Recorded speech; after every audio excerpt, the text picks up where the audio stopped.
he got hit with a slow, creeping illness that ate away at him piece by piece, turning every day into a quiet battle he couldn't win.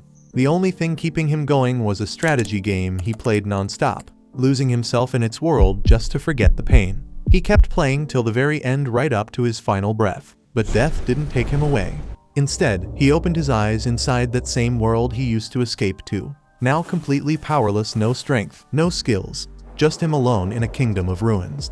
Now trapped in the game that once gave him comfort, he's got one choice: fight to survive, claw his way back from nothing, and rise to rule the kingdom that's become his new reality. This one's about Takuto, a guy obsessed with an empire management strategy game called Eternal Nations. Even while stuck in a hospital bed, he kept grinding through the game until the very moment he died playing it. But death wasn't the end, because a second later, he finds himself in a forest, chilling on a throne inside some ancient ruins. And the first thing that hits him is how clean the damn air is. Then a woman walks up to him, asking if he's finally awake. And when she shows her face, he knows right away it's Atu, that elven character from the game. She calls him His Majesty, and that's when Takuto starts thinking what the hell's going on. Being a hardcore anime guy, he quickly figures he must have gotten isekai'd into Eternal Nations. Only thing is, the only person Atu ever calls king is the ruler of Minagra, the same nation Takuto led back when he was still playing. She speaks again, and this time calls him Takuto-sama. She says he's the first person who ever beat the nightmare difficulty using Minagra, the hardest damn civilization in the game. That put him right at the top of the leaderboards, giving him legendary status. Now Takuto's even more lost. How can a game character know stuff from outside her world? But Atu explains that she remembers it all, every win, every loss, every single word he said to her through the screen, like she lived the whole thing right beside him. That hits Takuto hard. He starts tearing up, telling her how happy he is to finally talk to the one character he always cared about most, and Atu says she feels the same. Still, none of this explains how he ended up here, so Takuto asks if she's the one who brought him into this world. Atu says she's got no clue how they ended up here, since she also showed up in this spot just minutes ago. But there's one thing she's sure of: it all feels exactly like Eternal Nations. No matter where they landed, she's glad they finally met for real. And while holding his hands, she tells him they can start their journey all over again from the ground up. She says she wants to build another empire with him, one where it's just the two of them, and since Takuto's got no other reason to keep going, he decides to share that dream with her. As he reaches out for a handshake, Atu suddenly shifts into full scripted mode, calling herself Sludge Atu, a bastard child of a ruined world, swearing that from now on, her mind and body belong to Takuto. She's supposed to be an evil character, but the whole thing comes off super cliché, and both of them end up a bit embarrassed by it. Still, Takuto plays along, and with a straight face says that he and his right hand Atu will build the most wicked empire ever known, Minagra. Takuto then checks if Atu remembers what their first step should be, and she proudly says they need to lock themselves away like true shut-ins so no outsiders can spot them. To make that happen, Takuto uses an emergency summon to call out a scout, this long-legged creepy bug. Since their nation represents evil and decay, all their units look nasty as hell, and this bug is no exception. Takuto tells the scout to scan the area, and Atu adds that it better not let the king down. The bug listens and crawls off right away. Turns out Takuto can actually see everything the scout sees, and that's when they both realize this world works exactly like the game. He takes a second to explain how the summoning works. His total magic power is 200, and bringing out the scout used up 100 MP. Now he's thinking what to do with the leftover energy. He could use 20 MP to build a base, but part of him wonders if it's better to summon a fighter to guard them. Problem is, that costs way more than what he's got right now. In the original game, Atu's a hero unit, which means she's got serious combat skills, but since they're only just starting out, her power level's sitting at a lowly 3. They move on, and thanks to the scout's report, Takuto gets a pretty clear picture of what's around him, mostly trees stretching out forever. That actually makes it the perfect spot to set up Minagra's base, though Atu thinks it's weird that there's no sign of animals or food anywhere nearby. Since it's too risky to explore, Takuto tells the scout to expand its search even farther just to be safe. Atu suddenly looks down, feeling useless for not helping her king, but Takuto tells her she doesn't need to do anything, just having her beside him is more than enough. That line hits her right in the heart, and she falls for him right then and there. While all that's happening, the scout finds something, a camp full of dark elves hiding out. Takuto starts thinking hard. If he walks into someone else's turf by accident, it's gonna cause trouble, so the smart move is to stay low for now. Atu agrees, saying if things go south, they can always make a run for it, which gives Takuto a little boost to keep watching the elves from afar and figure out what they're doing in this place. But then out of nowhere, 3 dark elves pop up and catch them off guard. Takuto's stunned. The same elves he was hoping to avoid are now standing right in front of him. He and Atu try not to panic, and in moments like this, staying chill is the best play, so that's exactly what they do. Meanwhile, the dark elves have no plans to fight anyone. They got kicked out of their city and were just trying to stay alive, leading everyone they could deep into the forest for safety. After all that struggle, they finally find a spot to rest in this cursed land. But they've got no food left, which means their kids won't survive long. Captain Nagi leads what's left of his forces through the accursed woods, but the fear is starting to show. They're wondering if this whole thing was a waste of time. The land's cursed, and food is nowhere to be found. Some of them start whining that they should have stayed and died in the city, since they're probably gonna drop dead here anyway. They talk about the old rumors that say this forest was cursed by some man, and nothing alive can thrive in it.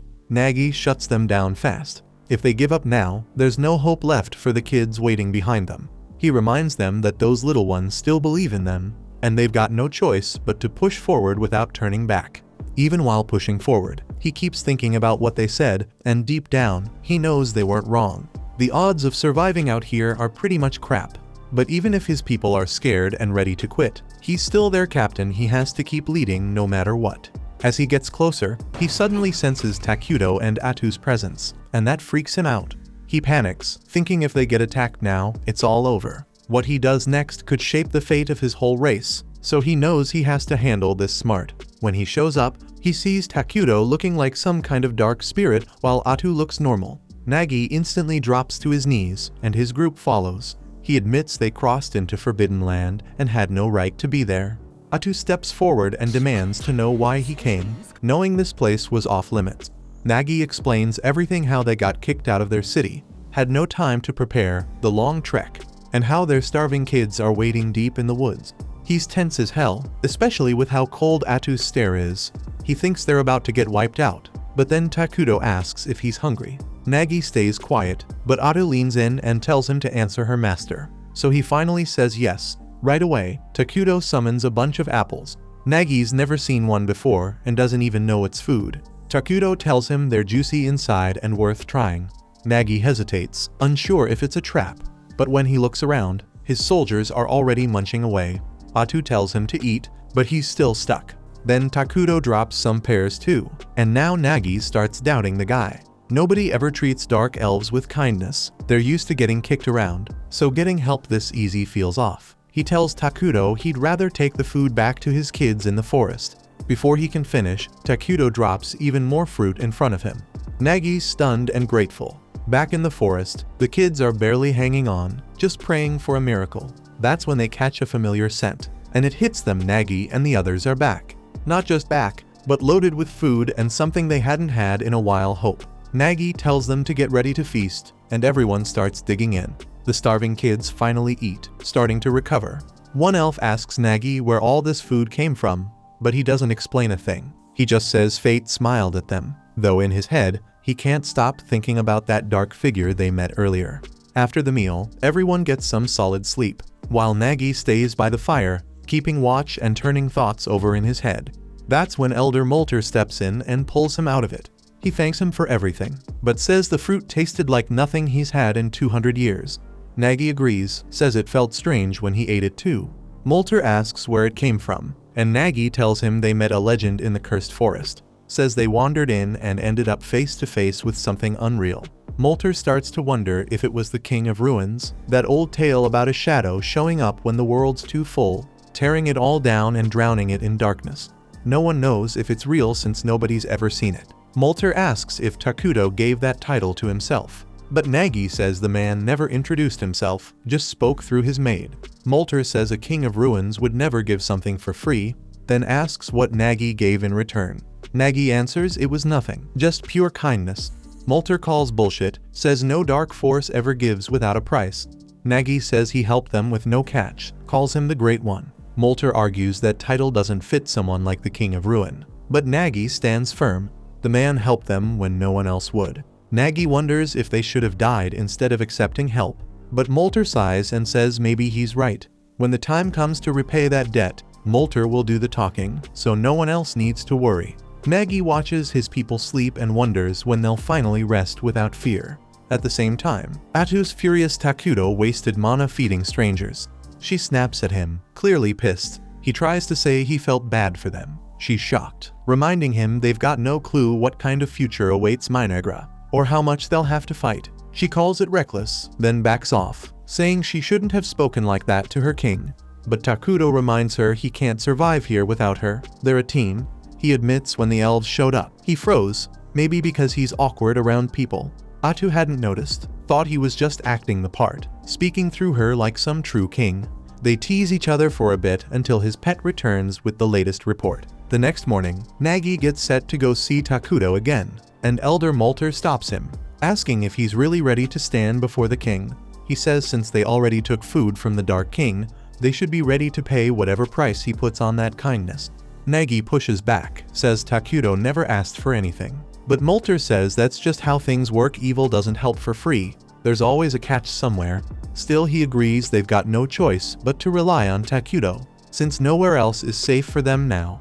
They both head toward Takuto, not knowing his insect scout's been spying on them the whole time. Takuto pulls the bug back to report, and once he finds out the elves are on their way, he just hopes they grab the leftover food and leave without making it awkward. He starts to freak out a little, says he's bad at talking and doesn't know how to deal with this kind of stuff. Atu steps in, says she'll handle it, and reminds him it's better this way. The elves need to see they're not even worthy of speaking to their king. Soon after, Molter and Nagi arrive, and the old elf throws out some fancy greeting, thanking Takuto for the food he gave their people. Then he asks if they can know the name of the one who helped them. With a nod from Takuto, Atu gives them the name, declaring him as the Dark King of Ruin. That hits them hard, confirming every fear they had. Atu then tells them to take the food and move along. It won't last long anyway, so no reason to stick around. But Molter says he wants to give something back for the help they got. He asks what they can offer in return. Atu shuts that down real quick, tells them they probably don't have anything that would please her king, so they shouldn't even try. Then she looks them over and asks if they honestly think they have anything valuable left. Molter hesitates, knowing deep down they've got nothing worth offering. Atu catches that pause and shoots him a cold glare, asking if he's planning something. Molter starts losing it, and Takuto can tell things are going downhill fast. He calls over Atu to talk, and she's clearly not having it, says he's going way too soft. To her, those two clowns don't even know how to negotiate, and if this keeps up, they'll end up dragging him down. She throws out the idea of wiping them all out and lining their heads up on pillars like decorations. Takuto tells her to stop acting like she's about to turn the place into a Halloween attraction. He says the elves clearly want peace, and they're trying to repay him out of respect. He suggests asking for something they can offer instead of handing out food for free. Says that'll keep things balanced between both sides. Atu rolls her eyes but agrees, then turns to the elves and announces that her king will accept their offerings. When Molter's face eases up, both Takuto and Atu realize how nervous he really was. Dude legit thought Takuto was one of those bloodthirsty villains. Atu calls him out for that, but then freezes, not sure what to even ask in return. That's when Takuto gets an idea and tells her to ask them for information about the world outside. Molter lights up and swears he'll tell Takuto everything he's seen and heard out there. Atu nods, then adds that once he's done, he and his people gotta pack up and leave the forest. That hits hard, and both he and Nagi flinch at the order. They say they'd prefer to stay under Takuto's protection, but Atu shuts that down real quick, says if they're serious about surviving, they better stop acting greedy. Nagi tries to speak, but Molter shuts him up, says the king gave an order and they're gonna follow it. They start heading off, but Takuto watches them go and feels that not in his gut something about it doesn't sit right. Then he gets an idea and calls out, asking Molter and Nagi to stay and become citizens of his kingdom. They're stunned, but not nearly as much as Atu, who turns to him and asks what the hell he's doing. Takuto reminds her about the refugee system in the game, the one that lets them take in other races as full citizens. Since dark elves are neutral, they'll adjust just fine to the kingdom's dark nature and get along with the other species already living here. Atu's still unsure, saying evil-aligned species tend to clash with each other, but Takuto reminds her that their main race, the homunculi, look like humans who got torn apart and stitched back together all wrong, and there's no way they're hanging around with them forever. That image flashes in Atu's head and creeps her out so bad she agrees immediately. She turns to the elves and says Takuto's building a kingdom right here, and he's willing to take them in as citizens if they swear to serve him. Molter's a bit shaken, asks what that means for them, and Atu lays it out plain they'll become evil beings. But she smirks and tells them being evil's a hell of a lot more fun than it sounds. Not long after, Takuto and Atu make their way to the Dark Elves' camp, where everyone's lined up waiting. The sight of him sends chills down spines, and some of the weaker ones just drop after one look.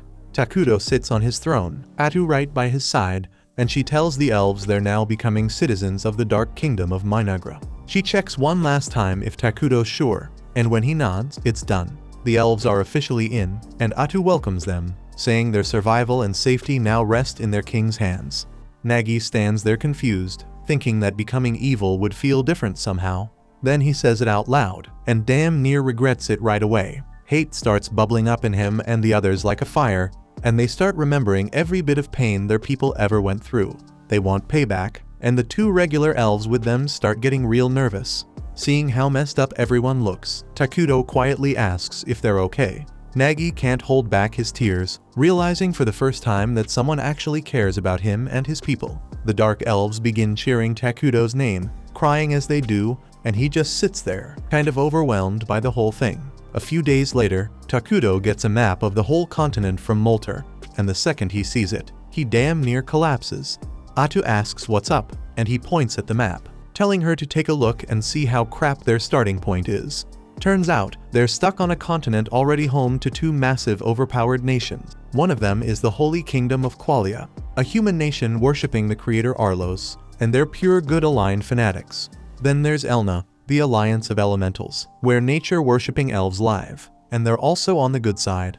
Atu takes one look and freaks out, saying if either side finds out about their kingdom, they're screwed. She drops next to Takuto, but he pulls himself together and says as long as they don't get caught, they've still got time to grow. He reminds her that in the game, their homunculi were dumb as rocks and couldn't research anything. But now that they've got Dark Elves, they've actually got a shot at getting smarter. Not long after that, the Dark Elves come visit again, and this time Nagi brings along someone new, his assistant Emily. He tells Takuto she's got brains, knows a lot about other kingdoms, and will be way more useful than any of them.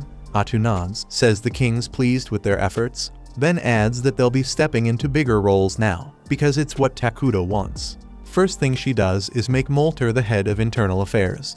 She says she expects a lot from him, especially since she found out he's got magic under his belt. Then she looks at Nagi and names him head warrior of Minagra, tells him to start building a serious army to keep them safe. She puts full control of recruitment in his hands, and he gets all fired up, shouting about how he'll wipe out their enemies and hang their heads as trophies. Takuto's already grossed out and says that kind of stuff is savage. Atu turns to the confused elf and explains that their king is more into peace than bloodshed, so he better chill. That leaves Nagi scratching his head, wondering why the hell a dark king of ruin would care about peace. Molter smirks and throws a jab, says unlike Nagi's musclehead ass, he's got brains and will actually be useful. That hits Nagi's pride hard, and he fires back, telling Takuto he's young, strong, and can work without breaks if needed, ready to prove he's not just some meathead. Atu has no clue they're just trying to win Big Evil Daddy's attention. She just thinks they're a couple of overworked maniacs. She turns to Takuto and asks if they should throw them a task to gather supplies or something, and he suggests making them clean up the area and build a few homes while they're at it. She passes that on to Molter right away, tells him to gather timber for housing, but to leave most of the forest untouched. Molter nods fast, says it won't be a problem since Dark Elves are used to living in the woods anyway. Takuto then tells them to regrow the areas they chopped down, but that throws the elves off. They don't know what the word even means. Takuto picks up on it quick, figures their civilization's too behind to even grasp reforesting, so he asks if they at least know about military magic or the 6 major elements. Molter says he's only heard of 4, and Emily says she's never come across any country using something called military magic. Takuto and Atu glance at each other, realizing this world's way more primitive than they expected, but that might be a damn good thing. If they level up their magic tech fast, they can steamroll other nations in no time. Atu takes the chance to explain what reforesting is, says it's when you grow new trees where old ones were cut. The elves say they kinda do that, but not with magic. Atu grins and starts making stuff up, saying reforesting uses 6 elements to speed up the process, then shamelessly gives Takuto credit like he invented it. She keeps hyping him up, says he's the genius behind those tasty fruits they ate, and adds that grapes are her absolute favorite. Emily jumps in too, says she planted some of the grape seeds and a few sprouts already popped up. That surprises Takuto. He didn't think anything would grow in this place. But then it hits him if he can magically recreate earth fruits here. Maybe he can make other stuff too. To test it, he tries creating a coin, and when that works, he realizes he can probably produce things like gunpowder and all kinds of scientific crap. That gives him a serious edge, one that could push his kingdom way ahead of everyone else. At the same time, over in the Holy Kingdom of Qualia, things are heating up too. Saint Selena's out leading a squad of knights through some snowy foothills, dealing with monsters that have been bothering the nearby villages.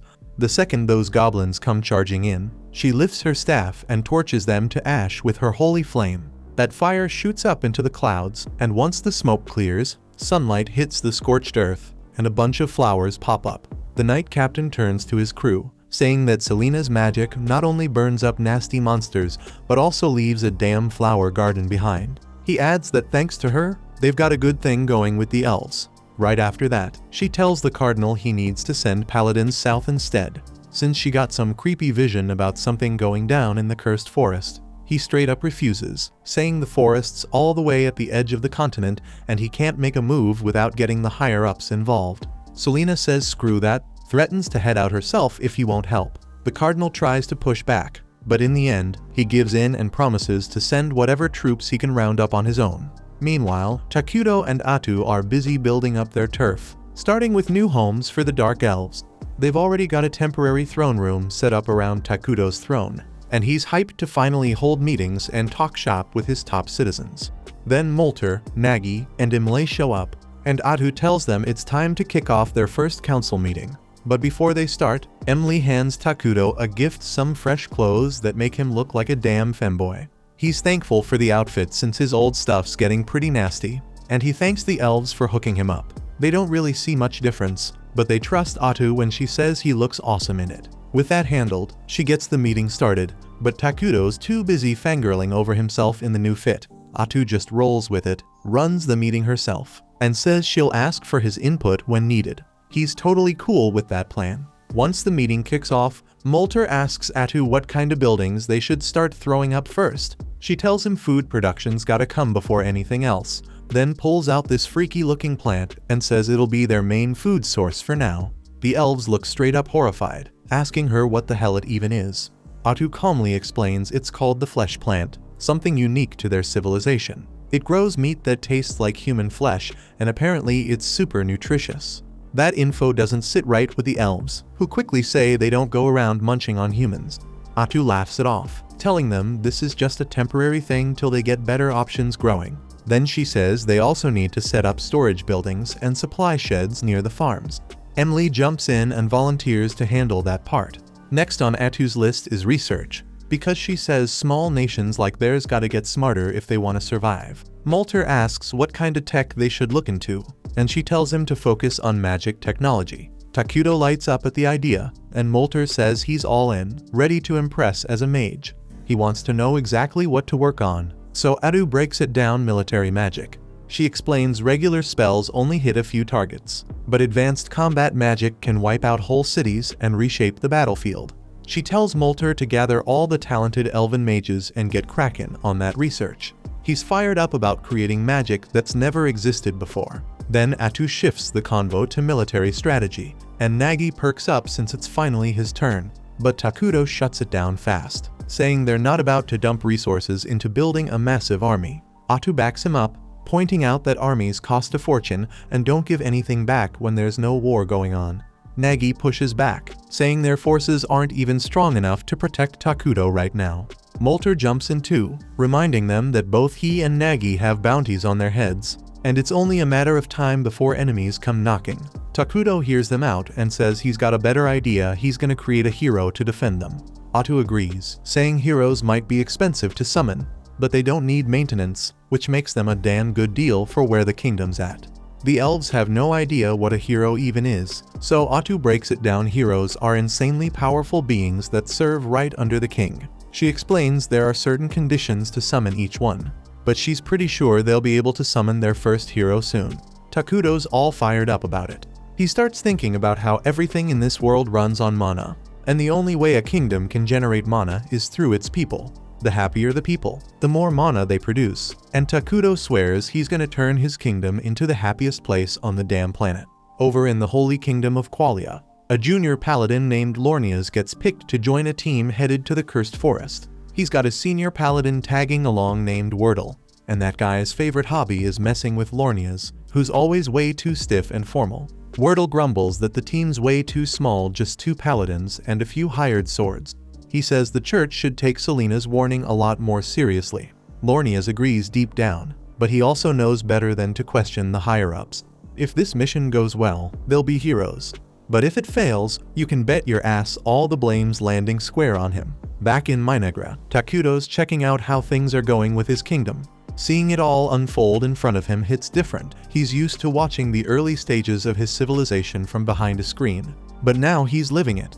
Emily gives him the full tour, explaining how dark elves are known for building homes in trees. But right now the construction's going slow because they're putting their energy into growing flesh trees. Those trees are thriving though, and the storage sheds and management facilities are already up and running. She also tells him they found a freshwater spring nearby, and they're working on figuring out how to pull water from it. Over in the new research building, Molter and the other mages are grinding hard on the magic tech stuff. Takuto's happy to hear everything's running smooth, but what gets him even more hyped is knowing the elves are taking initiative, trying to find water and improve things themselves. He mentions how much better they look now compared to when they first arrived back. Then they were tired and broken, but now they look alive. Emily starts tearing up when she hears that, crying right in front of him.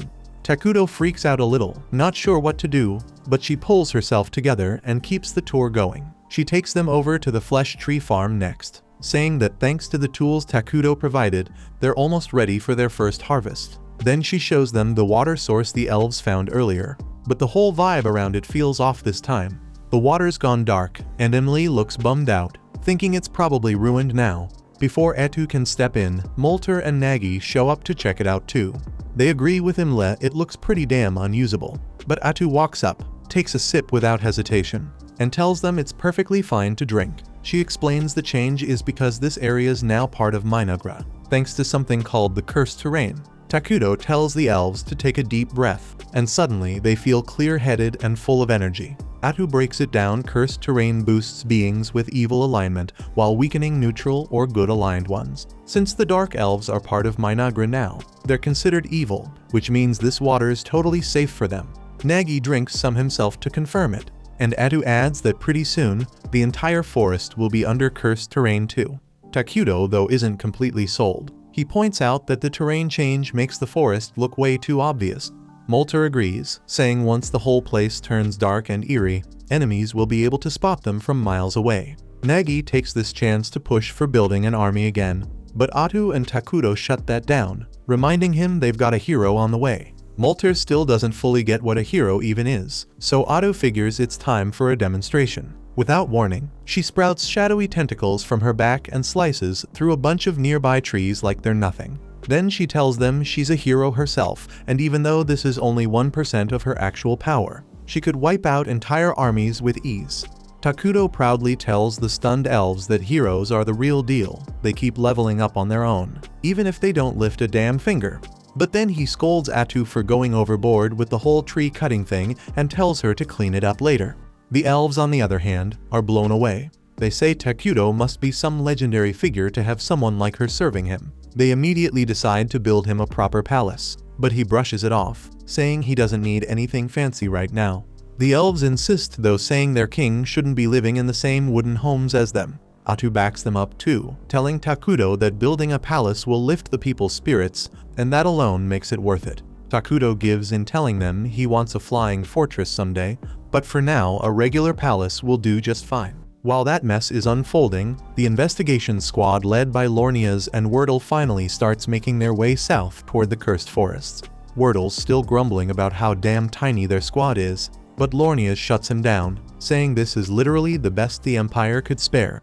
Most of the military's tied up handling chaos up north after a swarm of evil-aligned creatures showed up out of nowhere, burning towns to the ground and dragging folks off. Every able body got shipped off to deal with that disaster, leaving scraps for anything else. Hearing that, the hired mercs start whispering among themselves, saying whoever got sent north is screwed.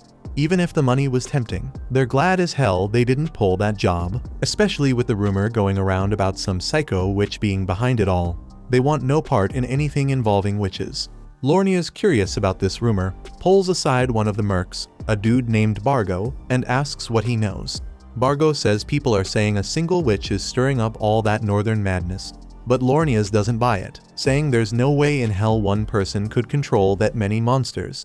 Bargo nods fast, saying it's probably some cult crap instead, but then Wordle cuts in, telling Bargo to shut his damn mouth before he jinxes them all. Lornias instantly snaps at Wordle, catching the guy sneaking another drink on the job. He starts chewing him out, reminding him that as paladins serving their gods, so alcohol's off limits. Wordle brushes him off, offering to argue theology right then and there, but loses interest the second a waitress drops off more booze. He starts flirting without a care in the world. Bargo turns back to Lornias, asking why the Empire even bothered sending 2 paladins down this far. He admits he's worried there's another witch involved, and says straight up that if that's true, he and his guys are bouncing before things go sideways. Lornias tells him he doesn't know all the details either, but Wordle jumps in again looking smug as hell. Turns out he squeezed some info from his new waitress friend. Apparently a bunch of dark elves recently ran into the cursed forests, and the higher-ups want someone to keep tabs on them. That puts Bargo at ease, says they better deal with those bastards quick. Dark elves are infamous for nasty curses and sneaky assassinations. Lornias agrees completely, saying if they ignore the dark elves now, it's only gonna come back and bite them harder later. But Wordle tells him to chill, reminding him this mission is recon only. If things start going south, they're packing it in and getting the hell out. Lornias, ever the hard-headed holy warrior, says that's not how they roll. If evil shows its face, they crush it, retreats, never on the damn table for a real paladin. Wordle throws a sharp look at Lornias, telling him to quit chasing damn glory and only draw his blade when it actually matters. Not every damn time there's a whiff of danger. He reminds him they've all got folks back home, including him, so they better think twice before throwing their lives away like it's nothing. Back in Minagra, the first batch of flesh tree fruit is finally ripe and stacked high on a huge altar in the middle of town.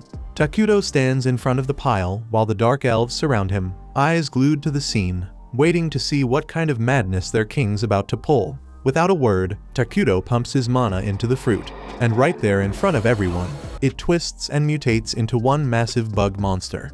The elves lose it, jaws dropping as they watch him literally bring a creature to life out of thin air. Atu instantly starts hyping him up, shouting that this miracle ain't even 1% of what their king can do. She tells them if they keep worshipping him like they should, he'll grow even stronger and pull off things way crazier than this.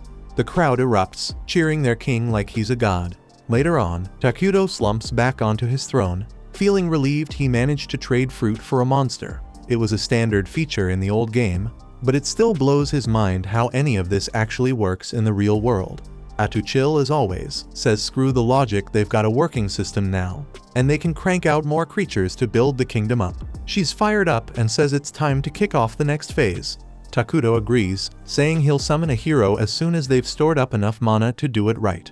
Atu leans in, curious who he has in mind, and he tells her he's thinking of Isla, queen of the bugs. But she nods, saying that's a damn solid call. Takuto gets all into it, explaining Isla's abilities, how she can boost every insect monster they've got, turning the battlefield into a slaughterhouse, and how she can hatch larvae to handle all the boring behind-the-scenes stuff, keeping everything running smooth. Atu grins, glad to see he's not winging it this time, and Takuto admits she was honestly the only sane pick. The rest of the hero pool's full of psychos. Atu laughs, saying those maniacs need 5 years of therapy before they see daylight. Takuto chuckles, saying maybe one day he'll call them up too, but not now. At the same time, Lornias and the crew finally step foot on the Dark Continent, and they barely get a chance to breathe before they run into their first real threat, a massive damn hill giant blocking the path. Lornias jumps straight into action, barking orders at the mercenaries to fall into formation. But Wordle raises a hand, cuts him off, and tells everyone to relax. He says he'll handle this oversized bastard solo, and that they shouldn't waste time trying to help. With everyone watching, Wordle strolls toward the giant like it's no big deal, not even blinking at the thing's ridiculous size, his sword casually in hand. He channels holy energy through his blade, while the hill giant, oddly respectful for a monster, stands there waiting like it's giving him a fair shot. The giant finally swings its club with brutal force, but Wordle blocks it with ease and slices the whole damn thing in half like it's made of paper. Before the beast even realizes what just happened, Wordle flashes forward and unleashes a storm of slashes so fast it doesn't even get a chance to react. The giant drops like a sack of rocks.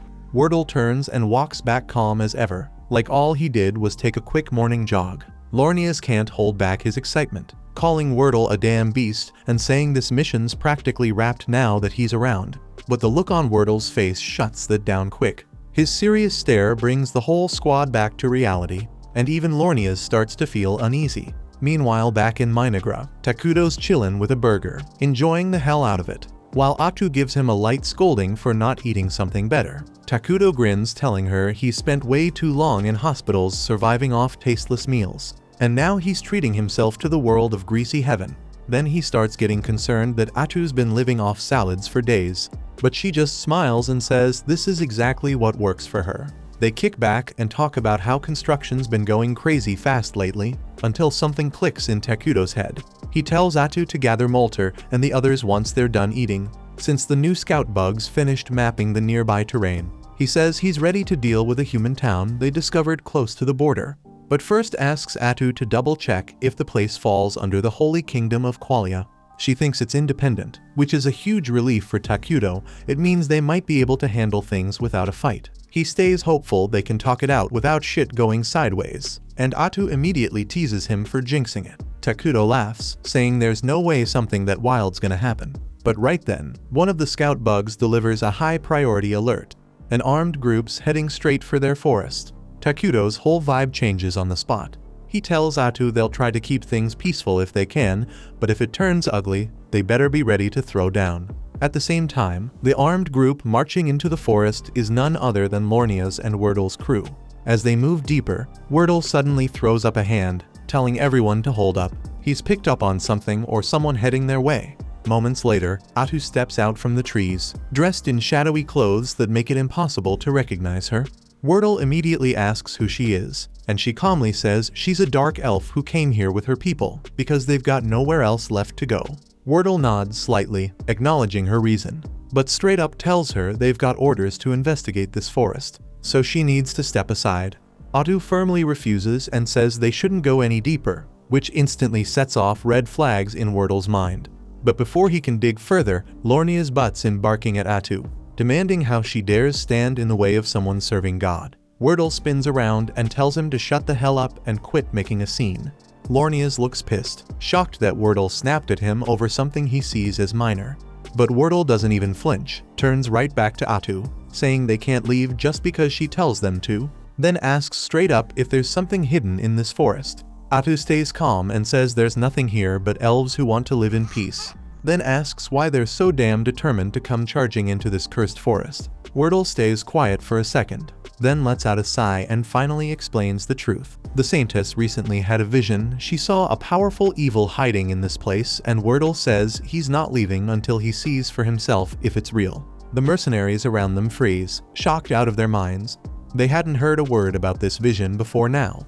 Lornias damn near explodes, demanding to know how Wordle could drop something that big without warning, like it's some tavern gossip. Wordle fires back, saying there are times when you need to speak the truth out loud. But Lornias looks like he's about to pop a vein, yelling that Wordle's way out of line, and even a top-tier paladin doesn't get to reveal divine prophecies without permission from above. But then Wordle politely asks Atu if they can at least take a quick look around inside, trying to keep things from spiraling. That's when her whole vibe suddenly flips. She coldly tells them there's absolutely nothing inside worth wasting their precious time on. Her tone sharpens as she urges them to turn back now. Lornia's already on edge, loses it. He's furious that some dark elf would dare talk down to a divine mission. The air around Atu grows heavy, her presence turning dark, and Lornia's is now convinced that something wicked is hiding in those woods. Wordle, though, still seems open to talk, trying to calm things down. He asks her to swear on her own god that nothing in the forest threatens the holy kingdom of Qualia. Without flinching, Atu swears by her deity, even saying they fear Qualia far more than Qualia should ever fear them. That's enough for Wordle, says they're done here, officially calling off the mission. Lornia's is stunned, completely blindsided, and immediately protests. He insists it's obvious she's hiding something big, but Wordle fires back, calling him a paranoid coward who's letting his fear speak louder than his faith. He says they've seen nothing worth fighting over, and that ends the investigation. With that, Wordle turns and walks away without hesitation. But Lornia's finally snaps, says Wordle's gone too far, and announces he's stripping him of command for spilling divine secrets to the enemy and bailing on his sacred duty. Then he orders the mercenaries to follow him deeper into the forest to uncover whatever evil's hiding in there. Bargo jumps at the order. After all, Lornia's is the one signing his checks, and arguing with your boss doesn't pay well. Atu pleads with them one last time to back off, but Lornia's doesn't even glance at her. He coldly tells his men to seize her, even as Wordle yells at him not to push things any further. Atu sighs quietly, knowing this was the end of diplomacy. And then it happens. In a flash, the mercenaries are impaled by her spikes, turned into human shish kebabs before they even realize what's going on. Lornia's takes a brutal hit to the head and blacks out, never knowing what struck him. The only one left standing is Wordle, wide-eyed and shaken, shouting that they're not just up against some elf, she's a damn witch. Then Atu calmly steps forward, dropping her disguise and saying it's a shame things had to end like this. Peace was never really an option. Turns out more of them are still breathing. So Wordle yells for someone to hurry and report this back to the kingdom. But Bargo cuts him off, says all their messengers were already wiped out by Atu, and the mercenaries who barely survived aren't quick enough to outrun her now, especially with Atu ready to rip anyone apart. Wordle calls everyone to arms because at this point, they've got no choice but to fight. He orders the mercenaries to fire everything they've got, so they unload all their arrows straight at Atu. But she deflects every single shot without breaking a sweat, leaving her completely untouched. Meanwhile, the last thing Wordle wanted was to get tangled up with someone as dangerous as Atu, and she's just as irritated as he is. Atu makes it crystal clear this is all on Lornia's, because she would have gladly let them walk if they just backed off from the forest peacefully. But Lornia's had to act all righteous, forcing her to kill him now. Lornia's finally gets how badly he messed things up, so he's ready to listen and turns to Wordle, asking if he has any idea what Atu actually is. Wordle admits he had a hunchback when they first met her. That's exactly why he wanted to avoid this fight. But now that he's seen her real form up close, he's absolutely sure Atu must be a witch. A witch is a calamity-class monster, officially recognized as a threat on a national level, and Atu's clearly too powerful for these mercenaries to even touch. So Wordle tells the rest to hang back, since this is something only he and Lornia's can handle. They both rush forward, chanting their prayers to power up their attacks, and at first, Atu doesn't think they're even worth taking seriously, so she casually blocks their hits and mocks their weakness. But to her surprise, they actually slice through two of her tentacles, proving this fight isn't going to be as easy as she thought. Realizes their holy magic gives them bonus damage against her, and Wordle figures out that once they've cut off all her tentacles, she'll be totally helpless.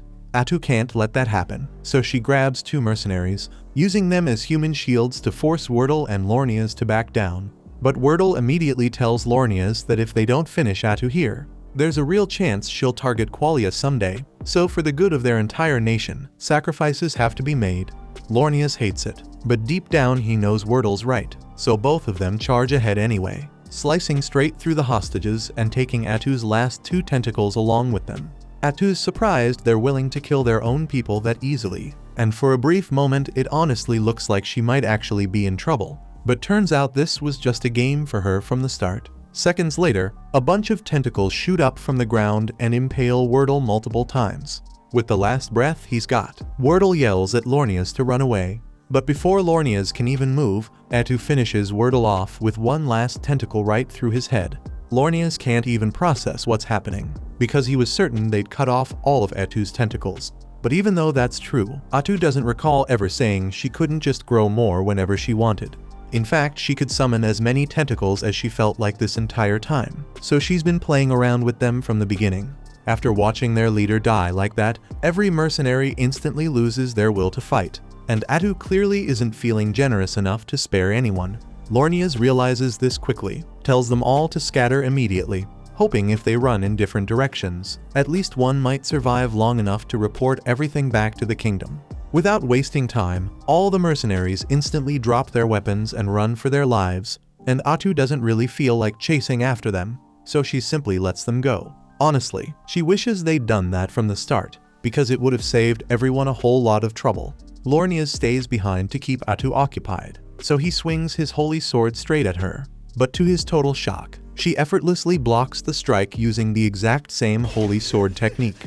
Lornias doesn't understand how an evil creature like Atu could possibly use holy skills, since normally that'd be impossible. But when Atu killed Wordle earlier, she didn't just absorb his experience and sword techniques, she actually became just as skilled as he ever was.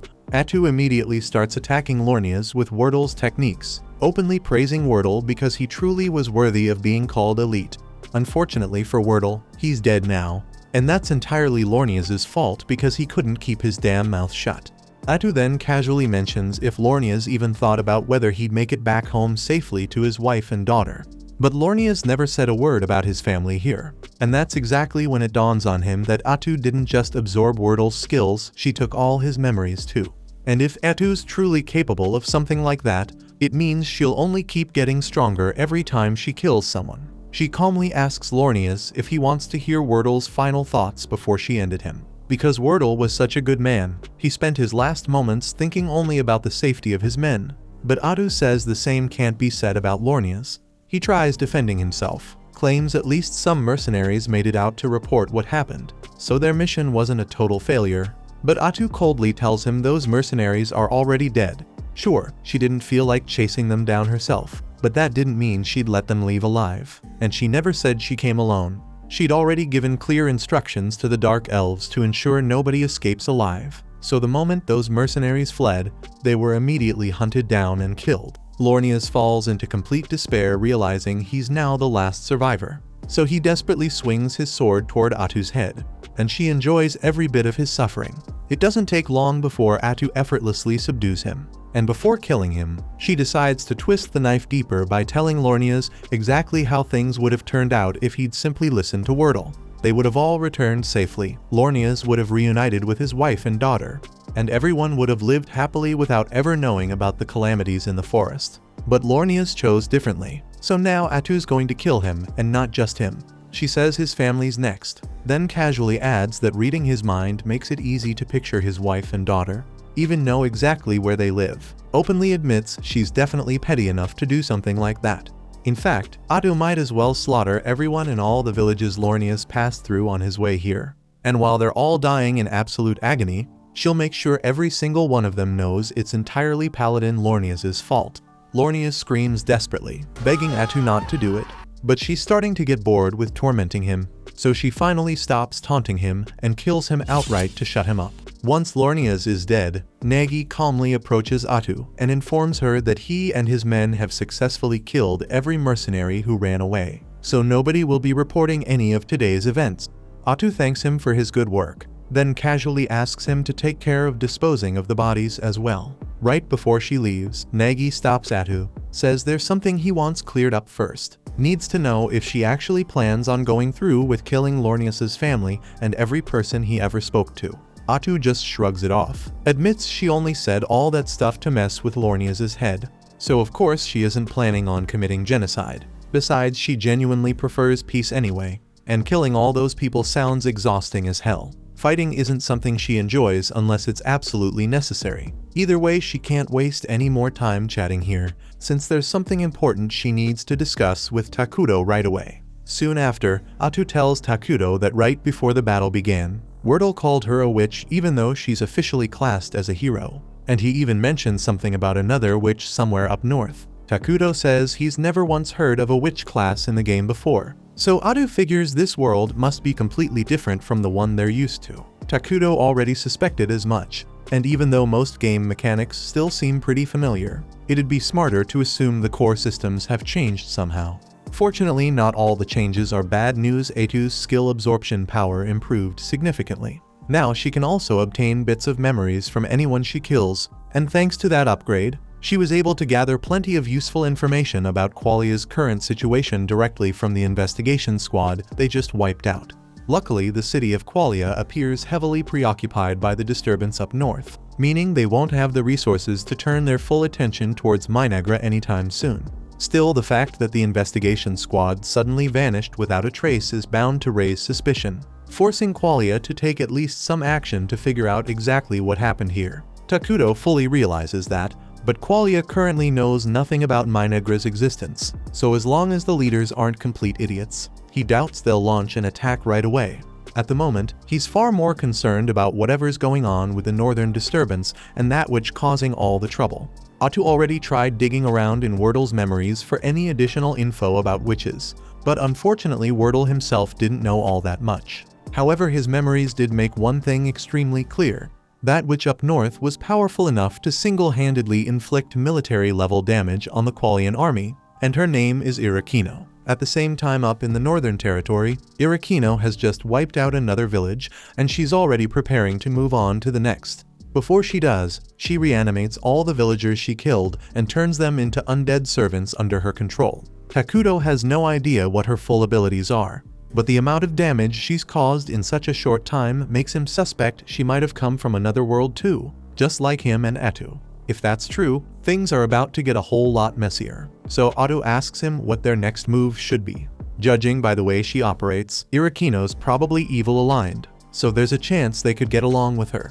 Atu asks if they should try reaching out, but Takuto doesn't think that's a smart move since they know nothing about her personality. Atu's clearly frustrated that all this chaos had to show up right when things were starting to go smoothly, but Takuto reminds her Irakino's still way up north, so they probably won't have to deal with her directly for a while. Even so, with threats like this popping up, it's obvious Minagra needs stronger defenses, so Takuto plans to create another hero as soon as possible. He was originally going to choose Ayla, but after everything that's happened, he might need someone more suited for combat. He's also starting to rethink his strategy of staying hidden, because with unpredictable factors like this witch out there, they'll need to build an alliance with another nation eventually. Qualia's out of the question after what Atu did to their paladins, but the country east of the forest could be a good fit. They're neutral and haven't made contact with Minagra yet, but once the palace construction is finished, Takuto plans to head over there, check things out, and see if there's any chance of forming a proper partnership. At the same time, over in the eastern city, they're dealing with an attack from the barbarians, but their staff bearer quickly wipes them out with a bolt of lightning. The citizens cheer and praise her for saving the city so easily, but she tells them it's too early to celebrate, there's still a lot of work ahead. Back in Minagra, Atu and Takuto finish their conversation, and just as she's about to leave, she pauses for a second, says there's something she needs to apologize for. She knows Takuto isn't a fan of unnecessary violence, but admits she got a little carried away with the paladin. Takuto just stares at her and asks why he'd care. That moment hits Atu with a quiet reminder Takuto might seem kind on the surface, but deep down, he's still the embodiment of evil, and there's not much in this world that could ever bother him.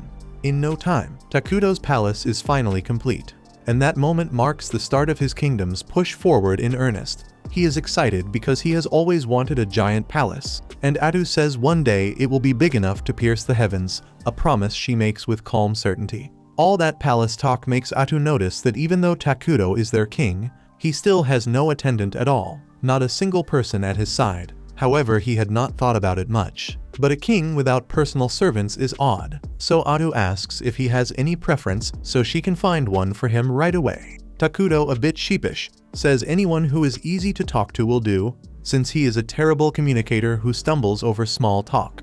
In fact, he has not actually held a conversation with any of the Dark Elves since he arrived, and Atu figures that is because he comes across as a mass of negative energy to them, more shadow than man. Even so, she tells him not to worry because she has the perfect plan ready to go. Takuto does not love how fired up she is, but he lets it play out to see what she does next. keeping his doubts to himself. Right after, Atu summons Nagi, Molter, and Emlane, and orders them to gather all the young girls in the village because Takudo desires them. Her tone brisk and absolute.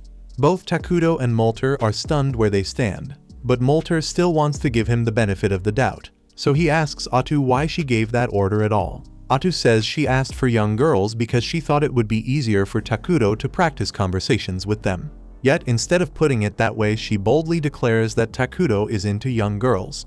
This goes way too far, so Takudo cuts her off before it spreads and tells her to explain the plan without turning him into the neighborhood creep. After the full explanation, Molter and the others are relieved to learn that Takudo only wanted an attendant who would be easy to talk to, and the reason he pointed to young girls is that the kingdom is short on hands, and he did not want to pull valuable laborers away to be servants, so children who cannot work yet were the best options for now. Molter and the rest are impressed by how much thought Takudo put into it, so they agree to bring the children. And Takudo looks forward to finally having people he can talk to each day in the palace.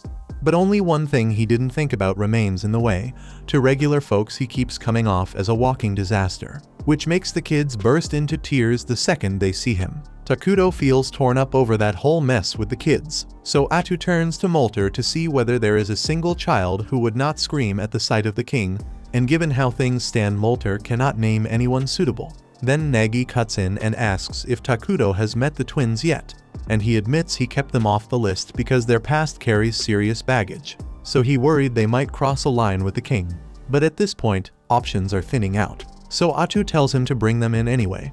A short while later, the twins step into the palace and introduce themselves as Karia and Maria, and Karia carries herself with crisp respect, while Maria talks to Takudo casually, treating him as one of the homies. At a glance, Otto reads the history on their faces, so she asks Karia about the sores scattered across her body. Karia says they trace back to an illness, and then Molter fills in the gap and explains that a plague hit her some time ago, so the cure held, yet the scars it left never faded. After that, Atu shifts to Maria's situation, so Karia explains that her sister went through something brutal, and after that day she never truly came back to who she was.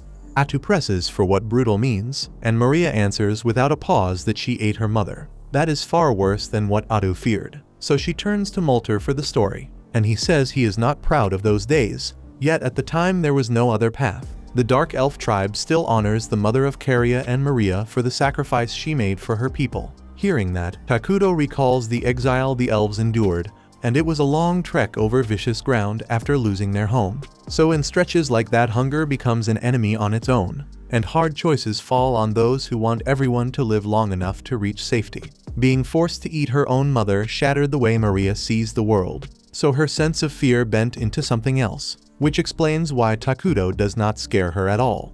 Atu hesitates about naming Maria as an attendant, and the risk feels real, so she weighs that thought in silence. During that pause, Maria walks up to Takudo, and once she stands near him, she says he looks white to her. That catches Takudo off guard because most people call him the shape of darkness itself. Yet Maria reads something different, so he asks whether she is willing to serve as his attendant and look after him, and Maria says she will do her best, so Takudo appoints her on the spot as his servant and as a candidate for leadership within Minagra. Atu is taken aback because this ends up being the longest stretch of talk Takudo has shared with anyone besides her. Yet even if Maria seems on board, Karia stays quiet, so Takudo asks what she makes of his offer, and Karia says that as Maria's younger sister she has a duty to stay at her side all the time. So if Maria wants to serve as Takudo's attendant, then she will step into the role as well. That settles Takudo for the moment because he needs steady help. So he tells them that starting today they are responsible for looking after him. Then Nagi and Molter trade uneasy looks since the choice still feels risky. After everyone else steps out, Molter circles back to Takudo because there is something he has to share about the twins. Ever since their mother died, they have not been able to feel even a shred of emotion. So it is as if their hearts sealed shut and nothing gets through. Taking them on will bring its own problems, so Molter asks Takudo to meet those moments with patience and tolerance until the girls begin to open up again, since forcing it will only push them further inside. The following day, Maria and Karia begin their official duties as Takudo's attendants, and trouble shows up right away because Maria walks in with a glass of water, trips over her own feet, and dumps the whole thing on Takudo. Karya moves fast and offers to wipe him down, and she apologizes for the mistake since this is not the first time it has happened. So Takuto tells her he is not upset and that accidents are part of learning. A few moments later Atu comes in, and she is disappointed to see that Maria has slipped up again. So Takuto asks her to ease up on the girls for now. Atu hates how often they fumble. Yet if Takuto does not want to punish them, she will let it slide. Then she reminds him that he has a meeting to attend, and as his attendants Maria and Karya are required to come along as well, so they had better hold it together and keep their manners sharp. The meeting starts shortly after, and Imle is the first to report since she runs the construction department. So she explains that with the palace wrapped up, they now have a lot of workers freed up, and they also have a large stock of materials sitting in storage, which means they can roll into another project soon. Takuto and Atu back Emily's assessment, so they greenlight a clinic right away because Minagra needs a steady way to protect the health and safety of its people, and Emily says she will move on it immediately so crews can break ground without delay. Now that construction is squared away, Atu asks to hear from whoever is handling resource collection so they can lock in supply before the next phase of growth. It turns out Emily runs that portfolio as well, so they may need to bring in more staff soon to keep both tracks moving. She reports that gathering food and raw materials is going smoothly, and thanks to Takuto's support they have been securing daily necessities they cannot produce on their own, because his power covers gaps that would otherwise stall progress. That drain on his mana is heavy, so they have to map out other ways to obtain those items soon, since leaning on emergency production so often is not ideal. For now it counts as a necessary expense, so Takuto tells her to keep relying on him, and at the same time they will prioritize buildings and research that raise his mana output so the burden eases over time. Atu thanks Emily for the grind and shifts the room to magic research. Then Molter rises to give his report. He explains that he has successfully built a line of military magic, and at the moment he is the only one who can use it.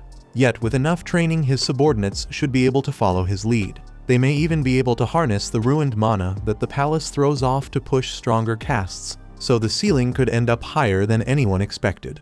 Since Takuto has made it clear he does not want to start wars, chances to deploy those spells will probably stay rare. For now, Atu asks Molter to pour his effort into the 6 major elements on the magic skill tree, because those will do the most for national development. Finally, she calls on Nagi for an army status update. So he explains that the force currently fields 5 scout bugs. Most of their hours go into mapping the uncharted stretches of the accursed land, and the ground beyond the forest is mostly open plains, so they can range there with a lower chance of being spotted. Since stealth sits at the top of Minagra's priorities right now, the scouts have to keep their footprints small. Atu brushes it off because they already have a complete survey of the entire forest. So she tells Nagi to assign the scout bugs to routine patrols around the perimeter of the forest. Nagi checks whether she truly wants all of them on patrol duty, and Atu can read the worry about their military strength, so she says she alone can handle whatever shows up. Plus she and Takuto already settled on creating a new hero, and Takuto says he will summon Ayla after all. Takuto then asks whether the team gathered every resource needed for that plan, and Molter reports that the lumber and the rations are ready and waiting, yet the heavy mana cost still stands. After a lot of arguing and some compromise, the meeting wraps as planned, and Takuto feels satisfied with how well everyone has been playing their part. After that he heads toward the throne room, and as he is walking Maria bumps into him and scatters the meeting papers across the floor. Karya apologizes for her and moves to help pick the pages up. Then they accidentally tear one of the documents in half while trying to gather it. Both sisters look up at Takuto expecting anger, and he simply tells them it is fine and goes to sit on his throne. Maria suddenly steps closer and asks if he is a bad person. His alignment is evil, so in strict terms he counts as a bad person, and she follows by asking why he has not killed them yet. They keep messing up and doing things that would normally get a servant executed. Yet Takuto keeps sparing them, and they cannot make sense of that. Takuto asks them to spell out the difference between a good person and a bad person. And in Maria's view, a good person does nothing but good while a bad person does nothing but bad. But Takuto says she's only half right. Then he lays down his side clearly. A good person has to stay on the right path every time, so lying, stealing, or killing without cause is out of bounds. And that's the standard he's talking about. From there, he flips the coin to the other side. A bad person doesn't have to cause harm every minute. They move on selfish wants and act without caring about anyone else. And in his case, he wants to be kind to them. So being lenient when they mess up isn't a problem. Plus, he already knows they've been messing up on purpose from the start to try to make him angry. Maria and Karia confess they were pushing Takuto's buttons on purpose so he would end them, because they do not feel worthy of living after what went down. Takuto gets why forgiving themselves feels out of reach, and he cannot truly walk in their shoes. Yet he is sure their mother gave herself up so they could keep going. He tells them they are free now, and the best way to honor her is to live all the way so her sacrifice is not wasted. And he says it steady so it actually lands. Moving on will be hard, but he promises he will be there with them step by step and not leave them hanging. They burst into tears at the kindness and cling to him. Then hours later, Atu walks in and finds both girls asleep on his throne. She feels a small twinge of jealousy over how close they are to him, but business comes first. So she lets it go and says the report on the nearby city is done and ready to share. The city is called Dragonton, and it is part of the neutral multiracial nation called Fonkaven, which means many races share its streets and markets. Since the place is mixed, Takuto figures talks should go smoothly and fairly, yet he is bothered that Dragonton sits way out in a remote corner far from easy support and quick relief. Atu explains it sits that far out because there is a dragon vein mine, and dragon veins generate mana on their own, so she suggests moving to secure it fast before anyone else does or the window closes.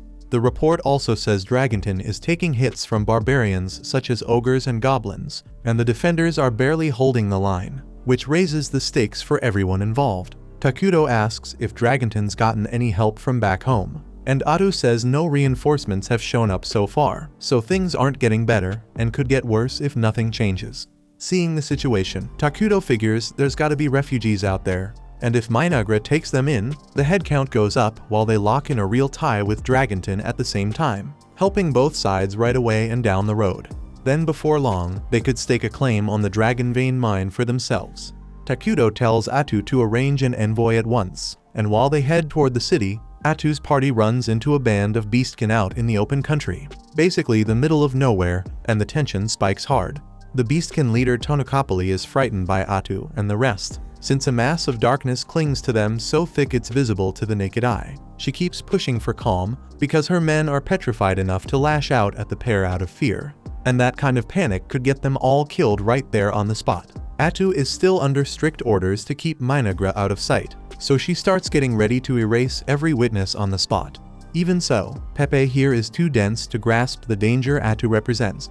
He casually asks her name and drifts into small talk, a move so bold and foolish it throws Atu off for a beat, and she shelves the killing for the moment. In the end, the two sides manage to reach an understanding, and Atu finds out Tonokopoli's group is actually an envoy from Dragonton. That turns out to be a lucky break, since it saves her the trouble of making the trip herself. So she invites Tonokopoli and her men to come meet the king of Minagra in person. Tonokopoli is a bit rattled, since any king who can command someone as powerful as Atu has to be terrifying. When she finally meets Takuto, it's worse than she pictured, because all she can see is an endless abyss of darkness without end. Now she's starting to regret the choice she made before, second-guessing herself and wishing she had played it safer. Before they crossed paths with Atu, the group was attacked by a giant in the barren lands. But Pepe, as one of the staff bearers, used grass magic to locate the giant and slam it to the ground with force. Sadly, with brain power in the single digits, he doesn't finish it off. He climbs on top and starts demanding praise for his magic from everyone around. As expected, the giant eventually tears free and tosses Pepe to the ground. But right as it is about to crush him, Tonokopoli rushes in and uses both grass and earth magic to pin the giant tight against a rock. Tonokopoli smacks Pepe across the head and tells him to quit acting like an idiot, because as the only young staff bearer, one day people's lives will ride on his choices. Pepe says he'll give it his best, yet it's obvious he doesn't grasp how serious his role is. If Dragonton keeps getting hit by giants, it's only a matter of time before the place is wiped out, and they still have no clue what's stirring it up. The lone lead is a rumor about a calamity showing up in the accursed lands, so Tonokopoli says she plans to check it out and drill some responsibility into Pepe. She drags him along, and now she's kicking herself for it, because a single wrong move from him could get the whole team killed. Moments later, Pepe pipes up out of nowhere and asks Takudo to be friends, and Tonakapali is losing it because speaking straight to a king that boldly can be enough to get a person executed. She apologizes and tries to cover for Pepe's outburst, but to her shock, Takudo genuinely looks pleased at the idea and says he'd be happy to get along with him. Next, a feast is set to welcome Pepe and Tonakapali's party, and once everyone settles in, Maria and Karia pour out apple juice for them. Tonakapali takes a sip and is blown away, since she's never tasted anything this good, and the glass itself is top tier, finer than anything the finest craftsman on the continent could turn out. Pepe is all over the juice too, so he asks Maria for another round, and before that extra serving even lands, he pops up from his chair and starts praising Nagi's massive muscles, says your arm is bigger than my butt. Then he goes to show off his magic to Molter, and nobody stops him, since Takudo seems to have taken a liking to the kid. Takudo is impressed by how social Pepe stays no matter the setting, and he's glad they managed to become friends, but he's never actually had a friend before, so he isn't exactly sure what friends are supposed to do. While Pepe is busy getting scolded by Tonakapali, Takudo catches his eye and asks if he'd like to play a game. The room goes quiet for a beat because no one saw that coming, and Takudo starts to feel awkward. Right then Pepe agrees with a smile, so the two sit down together. They start with a game Pepe invented, so each of them takes a single blade of grass and they tug against one another to see which strand snaps first. Tonakapali worries Takudo might take offense at a pastime this simple, yet he ends up laughing and having a genuinely good time. They keep going for a while, and Pepe tries a handful of games Takudo created, says he had tons of fun, and even suggests Takudo could sell these in Dragonton. Then Tonakapali cuts him off, saying it isn't Pepe's place to make calls of that sort. For his part, Takudo is pleased the topic of trade surfaced, since he plans to set up commerce with Dragonton. Yet before that, he needs to set aside his new friendship with Pepe and carry himself strictly as a ruler. After the meal wraps up, Atu gets Tonakapali's attention and asks why she came to the accursed lands to begin with. The query puts her on edge, but she answers that her country has been under constant assault from the barbarians. Atu is a bit surprised that those tribes are the ones striking Dragonton, since they usually avoid large cities, and Tonakapali says that's precisely why she's here to investigate what could be pushing them into this behavior. Takudo asks whether that means they lack the military strength to fight the barbarians effectively, and Tonakapali's blood pressure jumps, since if he learns how dire Dragonton's situation is, Minagra might try to conquer them instead of negotiating. She claims Dragonton still has enough power to drive the barbarians off, while the strange pattern of their movements needs study regardless. Her case convinces everyone there that Dragonton can handle itself. Then Pepe blurts out that he's confused, since a little while ago Tonakapali told him they were here, because if they don't figure out why the barbarians are attacking, Dragonton will be doomed. Atu starts to feel for Tonakapali, having to wrangle Pepe non-stop. Yet she and Takudo make it plainly clear they mean Dragonton no harm, so she doesn't need to worry. For the moment they're wrapped up in their own domestic affairs, which means no plans to launch wars or seize other nations anytime soon. As for the barbarians, that can't be brushed aside or left alone, because if Dragonton falls to them, then as the nearest kingdom Minagra would likely be next in line, so the threat lands on their doorstep as well, whether they want it or not. Tonakapali is taken aback and asks if they will step in with support, since Dragonton overextended itself building a town by the Dragon Vein and will collapse if nothing changes. Atu turns to Takudo for the call, and he says he wants to back his friend, offering whatever aid is needed without holding back. Tonakapali brightens, then asks what he expects in return, given Pepe already made clear that Dragonton is in rough shape and short on options. Atu answers without hesitation, they want the Dragon Vein. Tonakapali had hoped that wouldn't come up, yet in the current situation she can't push back at all or set conditions. Atu adds that there's no need to panic, since she and Takudo are fine with joint control of the Dragon Vein with Dragonton. In short, they don't need much mana right now, but they want sole authority over choosing the elemental conversion from the Dragon Vein and keeping that choice exclusive to Minagra. Tonakapali is floored to learn Minagra already has the tech to convert raw mana into elemental power, something that would take Dragonton another 10 years to nail down and polish to completion. It's obvious now that Minagra stands far ahead as a civilization, so an alliance would pay off massively for them in every practical sense. Even so, tradition says the decision is Pepe's. He may be an idiot, but he's the youngest staff bearer and by extension, the future ruler of the nation. He's also sharp at reading people, so she asks whether he wants to proceed with the alliance, and Pepe says he wants to be friends with everyone in Minagra. With that, the two kingdoms make the alliance official then and there, sealing the agreement between them. A short time later, Adu convenes a meeting to spell out the terms of their arrangement with Dragonton. Minagra will ship consumables to their city on a steady basis, and in exchange, Dragonton will deliver metal goods and day-to-day supplies in return. Molter is pleased with the agreement, since up to this point they've depended on Takudo to furnish those items and keep them flowing. But the biggest win by far is access to the Dragon Vein. They have Pepe to thank for how smoothly it played out.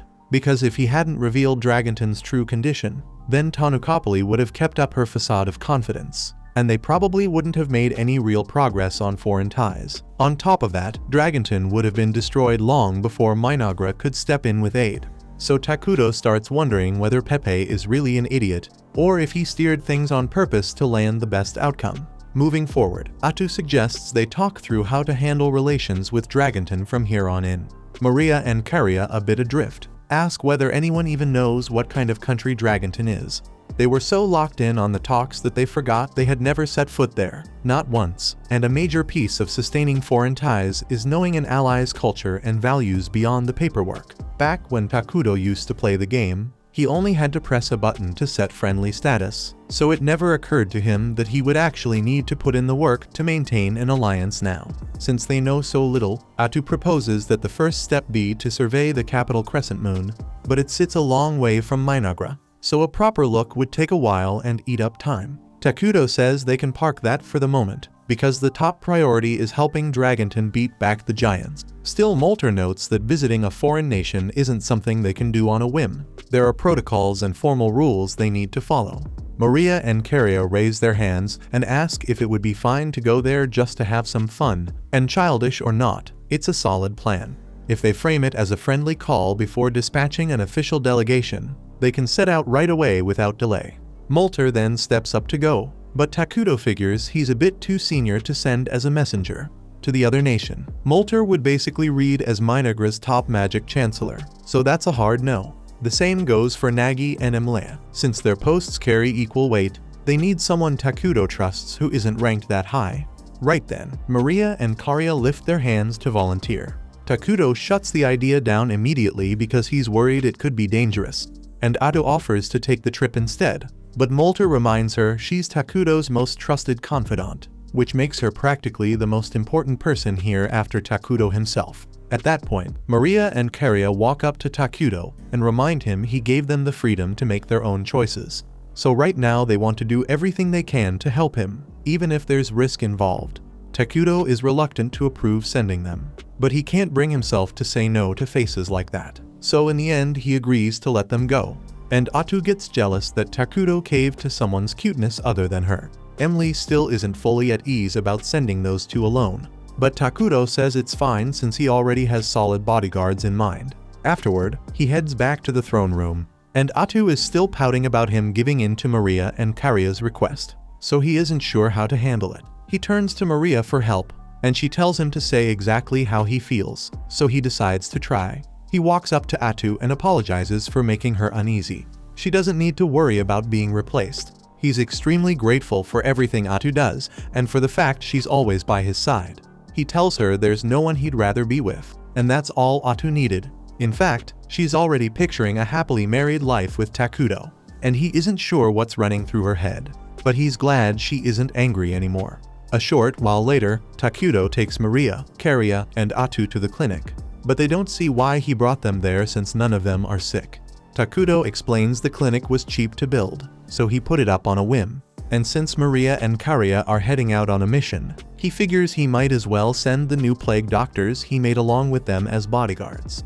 Takudo introduces the doctors to the group and tells Maria and Karia that these medics aren't just skilled at treating wounds and curing sickness. They're also trained to fight and defend them during the trip. Atu steps forward and makes it official, saying the medics are being assigned as their guards on the journey to Dragonton. On top of that, they're expected to observe and learn everything they can about the local culture while they're there. The medics get fired up about their mission, promising to do their best to blend in with the humans and study as much as possible. Takuto is amused by how eager they are, so he decides to hand out an early reward. From now on, he says, they'll go by the names Akiro, Gyro, and Saburo. The medics light up at their new identities, thanking him over and over. Their excitement is a bit much though, and Takuto and Atu start to question whether sending them as guards was the smartest idea. But Kariya clearly isn't a fan, while Maria just laughs and enjoys going along with their antics. At the same time over in Dragonton, the mayor, an elf named Antic, is completely stressed out after being buried under paperwork all week. She only took the role thinking it would free her from the suffocating politics of the elves' nation, maybe even give her a chance to meet someone decent and build a normal life. Instead, she's stuck with a sore back from sitting at her desk all day, plus a drinking habit she can't shake. To make things worse, she was just told she'll need to cooperate with the so-called forces of darkness to protect the city. And she's never even heard of this place called Minagra. Suddenly, there's a knock at her door, and it startles her so much she snaps at her assistant to go away. She instantly realizes she's being harsh for no reason, so she takes a breath, changes her tone, and asks what the visit is about. The assistant says there are people here to meet with her. Antic asks if they have an appointment, and when she hears they don't, she tells her assistant to send them off, claiming her time is far too valuable to waste on unplanned visitors. That's when her assistant explains these guests are emissaries from Minagra. As soon as Antic hears the name, she knows this has to come first, so she hurries to brew some tea and goes out to meet with Maria and Kariya. Once she reaches the meeting room, Antic introduces herself as the mayor of Dragonton and greets them warmly. What she doesn't expect, though, are the three dark figures standing behind Maria and Kariya, and it throws her off a bit. She silently wonders what Tanakapali was thinking when she struck a deal with people like this. But since it's her responsibility now, she sits down and thanks them for making the long trip. Maria and Kariya give their names as emissaries of Minagra, and Antic praises them for their courtesy. Inside, the first thing that crosses her mind is that they're dark elves, and she can't ignore how suspicious the three figures behind them look. She assumes they must be assassins, but she forces herself to stay composed, keeping her tone friendly.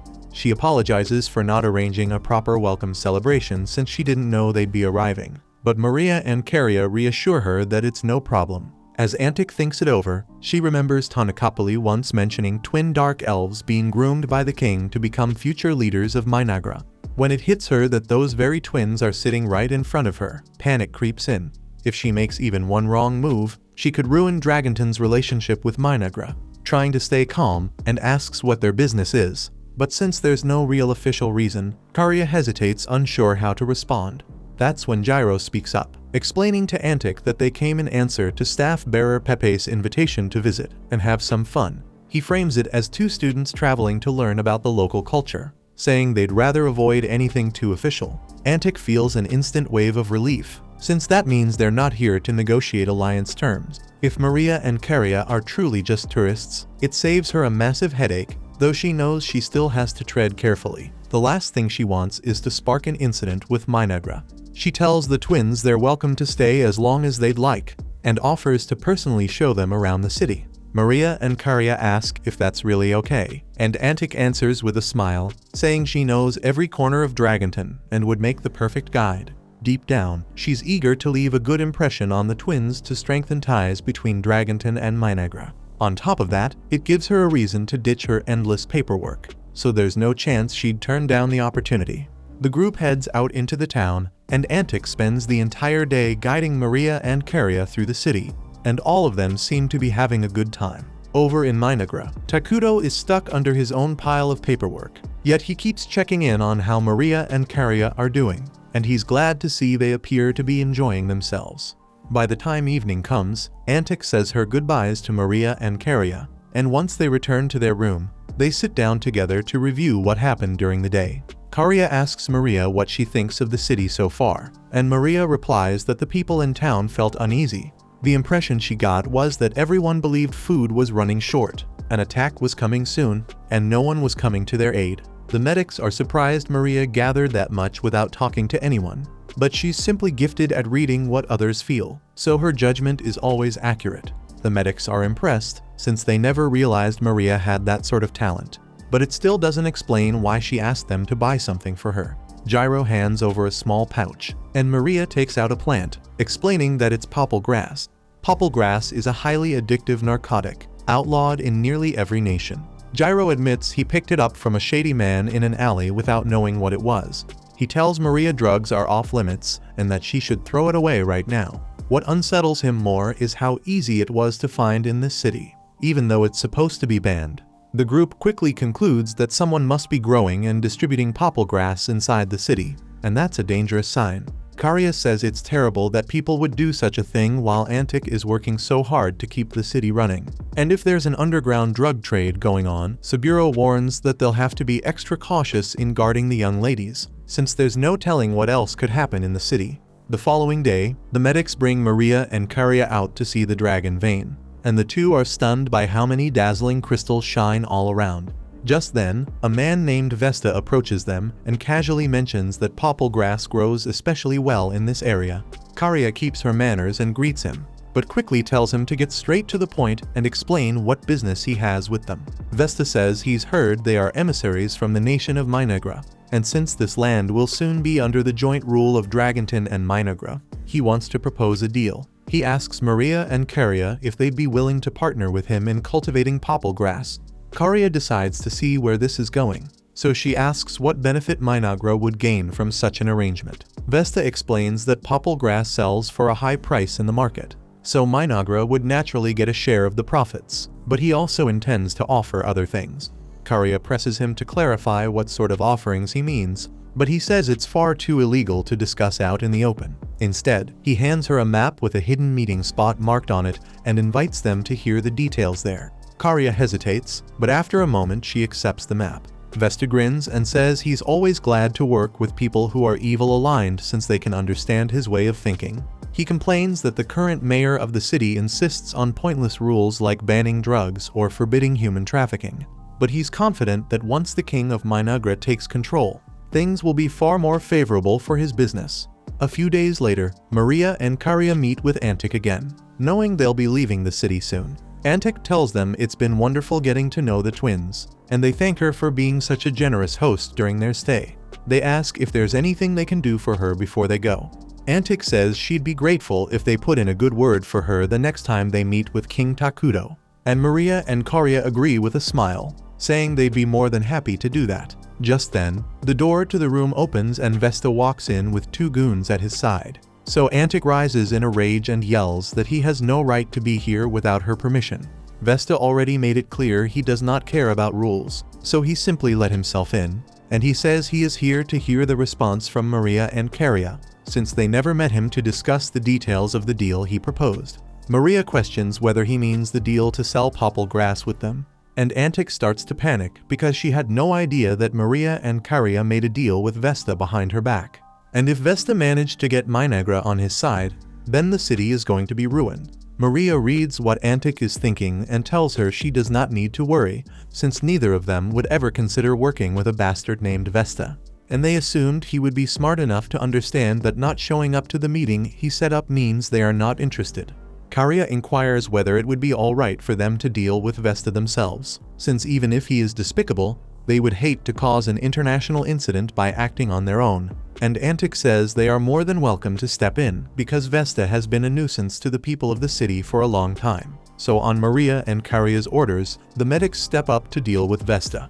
Even with those three standing in front of him, Vesta seems oddly confident because he has this with him. Inside the siren's injection is a concentrated extract from the popple flower, and a single dose is enough to turn anyone into a mindless addict. Maria and Karya can already tell that he came here intending to use that on them, so they say he needs to think this through, and they add that they may be weak children, but if he were to lay hands on them, then he would be making an enemy out of the kingdom of Minagra, and King Takudo surely will not take kindly to such provocation.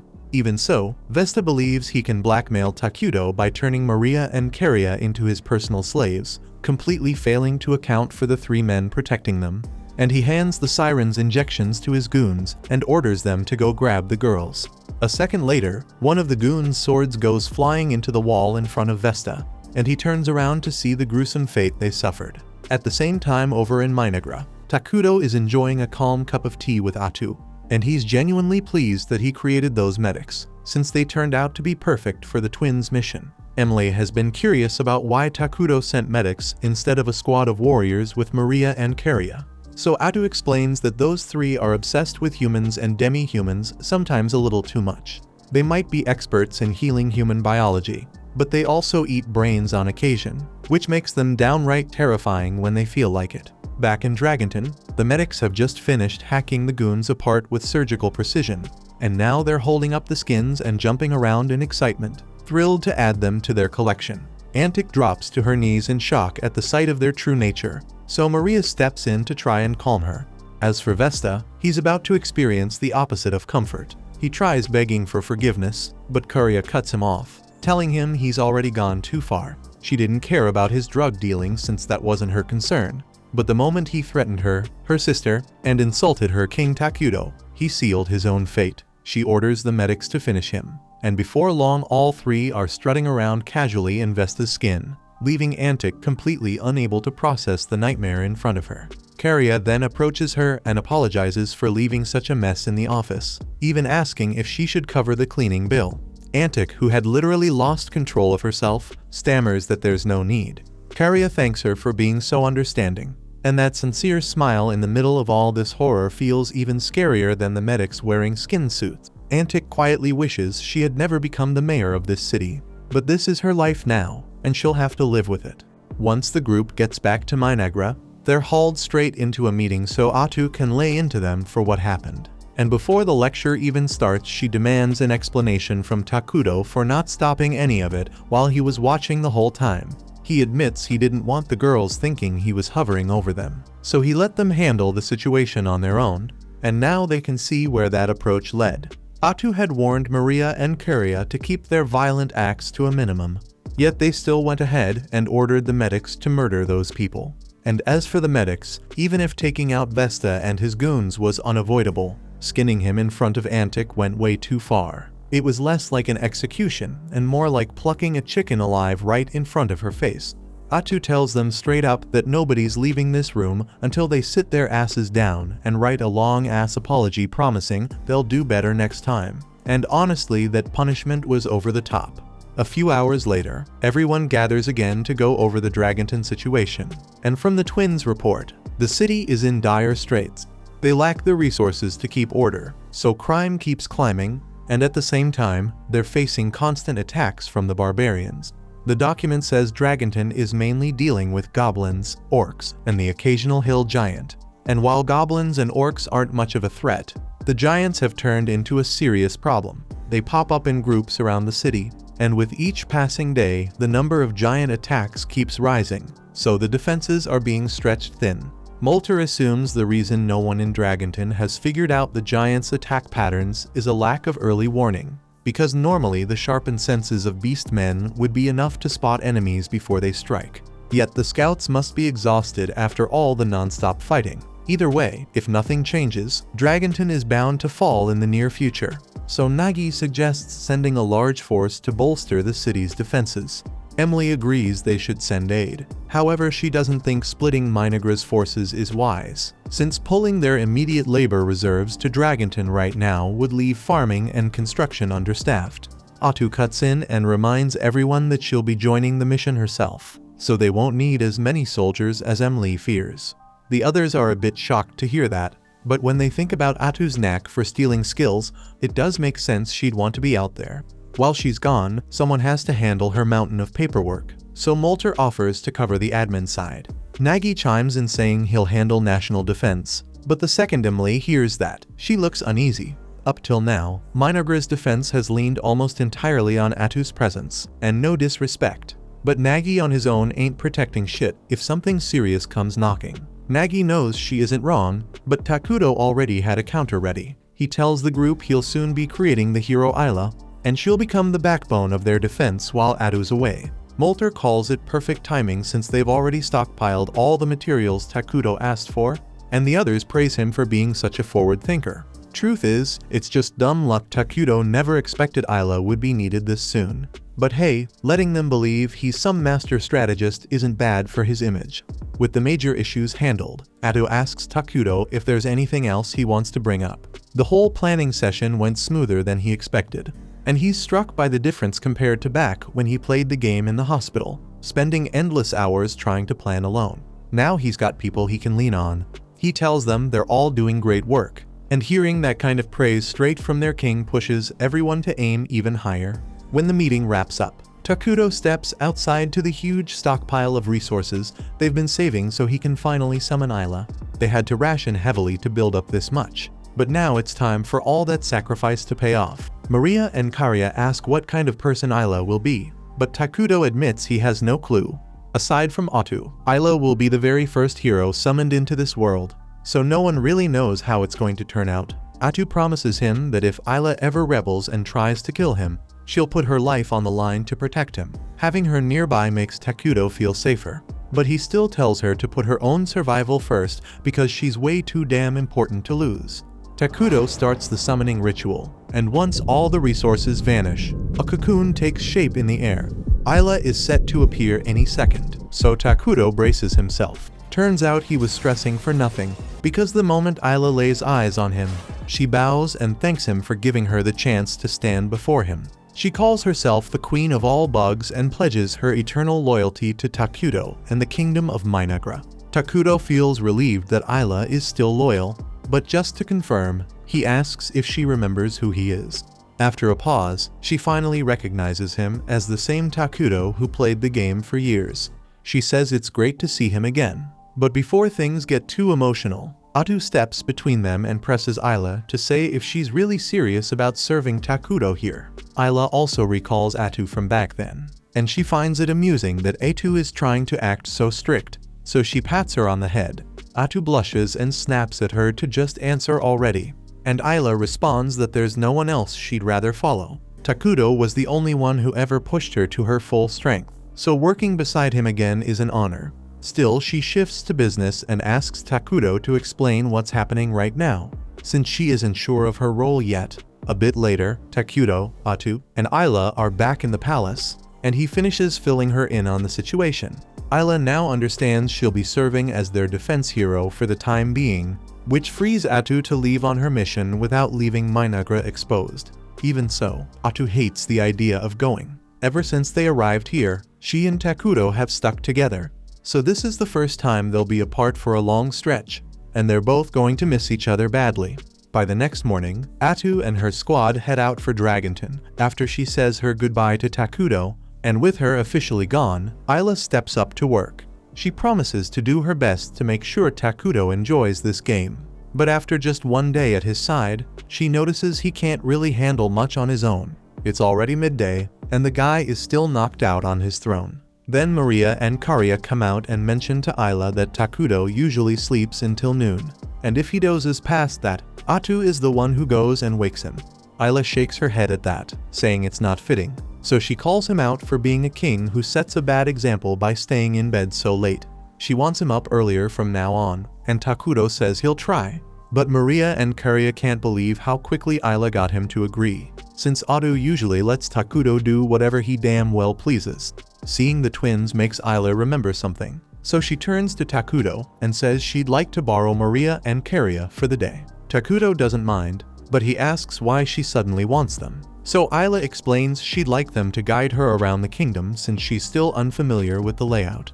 Takuto figures it's a solid idea because it will also give Ayla the chance to properly map out the kingdom's defenses, so he signs off on the tour.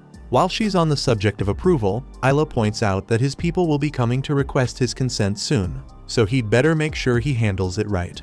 Right then, Emily walks into the chamber, so Ayla and the twins step out. Emily comes straight to Takuto and asks him to review the labor reports for the week, and Takuto takes the documents. Inside though, he's uneasy as hell, because this is the very first time he's had to talk to Emily without Atu or the twins there. Emily notices his silence and asks if there's an issue with her report, but Takuto quickly says that's not the case. He actually thinks her labor allocation looks fine, but starting next week, he asks her to ease up a little on resource collection since they no longer need to stockpile extra with Ayla already summoned. Emily thanks him for the input and says she'll get on it right away, but Takuto is already drained from that single exchange. The problem is, he's still got a pile of meetings lined up after this, so it's clear the rest of his day is going to be long as hell. At the same time, Isla and the twins are out on their walk, and Isla asks them to give her a full rundown of the facilities in Minagra so she can get oriented. They start by showing her the government office where all the paperwork is filed, and right then they spot Emily hurrying around with a tight look on her face. Isla can tell she's upset, so she asks if something is wrong since she looks swamped, and Emily explains that Nagy has been burning through training gear and it's blowing up her monthly budget. Isla reaches over and pats Emily on the head, saying everything's going to be fine, then adds that she'll personally scold Nagy for being wasteful. So Emily breathes easier and the tension starts to fade. Before long, they head to the training center to wait for Nagy, and the moment he shows up, he dashes past the soldiers and shatters their practice swords to prove how weak they are. This is exactly what Emily was complaining about. So Isla walks up to Nagy and asks if he really thinks breaking equipment that way was necessary to make his point. Nagy starts stammering an apology, since he gets excited when it comes to training and he hadn't realized how much damage he was causing. Isla gives him a light pat on the head and says it's alright as long as he understands the mistake, but he needs to make sure he thinks about his actions carefully next time. Right then, a bell rings through the grounds, so Isla asks the twins what that means, and they explain it signals dinner time. They invite Isla to join, so everyone gathers in the main square to eat, and food is served this way because it's far less wasteful to have everyone dine together rather than cooking separate meals. The Dark Elves inform Isla that if she chooses to sit with them, a lavish dinner has been prepared in her honor. The attendants try to persuade her to use the fine plates, since it would feel disrespectful to let her eat with basic cutlery. But Isla reminds them all that she is the defense hero, so her job is to defend the kingdom and its people, and for her to fulfill that duty properly, it matters that she shares the same experience as the people. The following night, Isla takes a quiet walk through town, running defense plans through her head, when she hears some noise inside Maria and Karya's house. She goes in to check and is caught off guard finding the twins huddled together in a corner crying. She asks what's wrong, and they explain they had a dream that shook them awake and now they can't sleep. Isla gently asks if they want to talk about it, and they say that every other night they see their mother and remember the good times. But waking up always stings because it reminds them they'll never see her again, and it breaks them down. Still, since meeting Takuto, those dreams have been far less common, and this is the first time in ages, so they tell her not to worry too much. Even so, Isla suggests staying the night with them, so if they wake crying again, she'll be right there to comfort them. And the twins relax, feeling safer with her close. The following day, Isla meets with Takuto to go over plans, and together they decide their next big construction project should be a learning institution. They aren't at war, so piling on defenses isn't necessary right now, and building knowledge and training centers will serve them better long term. While on the topic, Isla asks how Atu is doing over in Dragonton, so Takuto uses his shared senses to check in, and what he sees gets him stirred up, because Atu's caught in a pretty damn interesting situation at the moment. There are dozens of giants come barreling straight for Atu, and for anyone else, that would be terrifying. But for her, it takes nothing more than a lazy sweep of her tentacles in their direction. Then, in an instant, every last one of those giants turns into flying chunks of meat as the charge stops on a dime. Antic is both amazed and scared by the sheer force Atu just showed, mostly scared because this feels even worse than the medic's incident. And Atu can tell she is barely keeping it together, so she tells her to take a breather if she wants, since the front line is basically handled, and Antic appreciates the mercy more than she can say. Afterwards, Atu goes to sit with Molter, and the citizens of Dragonton turn out surprisingly hospitable, as one of them brings Atu a drink so she can relax. While Molter admits he thought they would be too frightened to go near her after seeing her true form, yet they seem to be adjusting just fine. The main reason is that when Atu first revealed that form, Pepe compared her to an octopus. So now everyone in Dragonton simply thinks of her as an octopus demi-human, which she finds a bit insulting. Still, there is no real point in arguing with public opinion now, so she lets it be.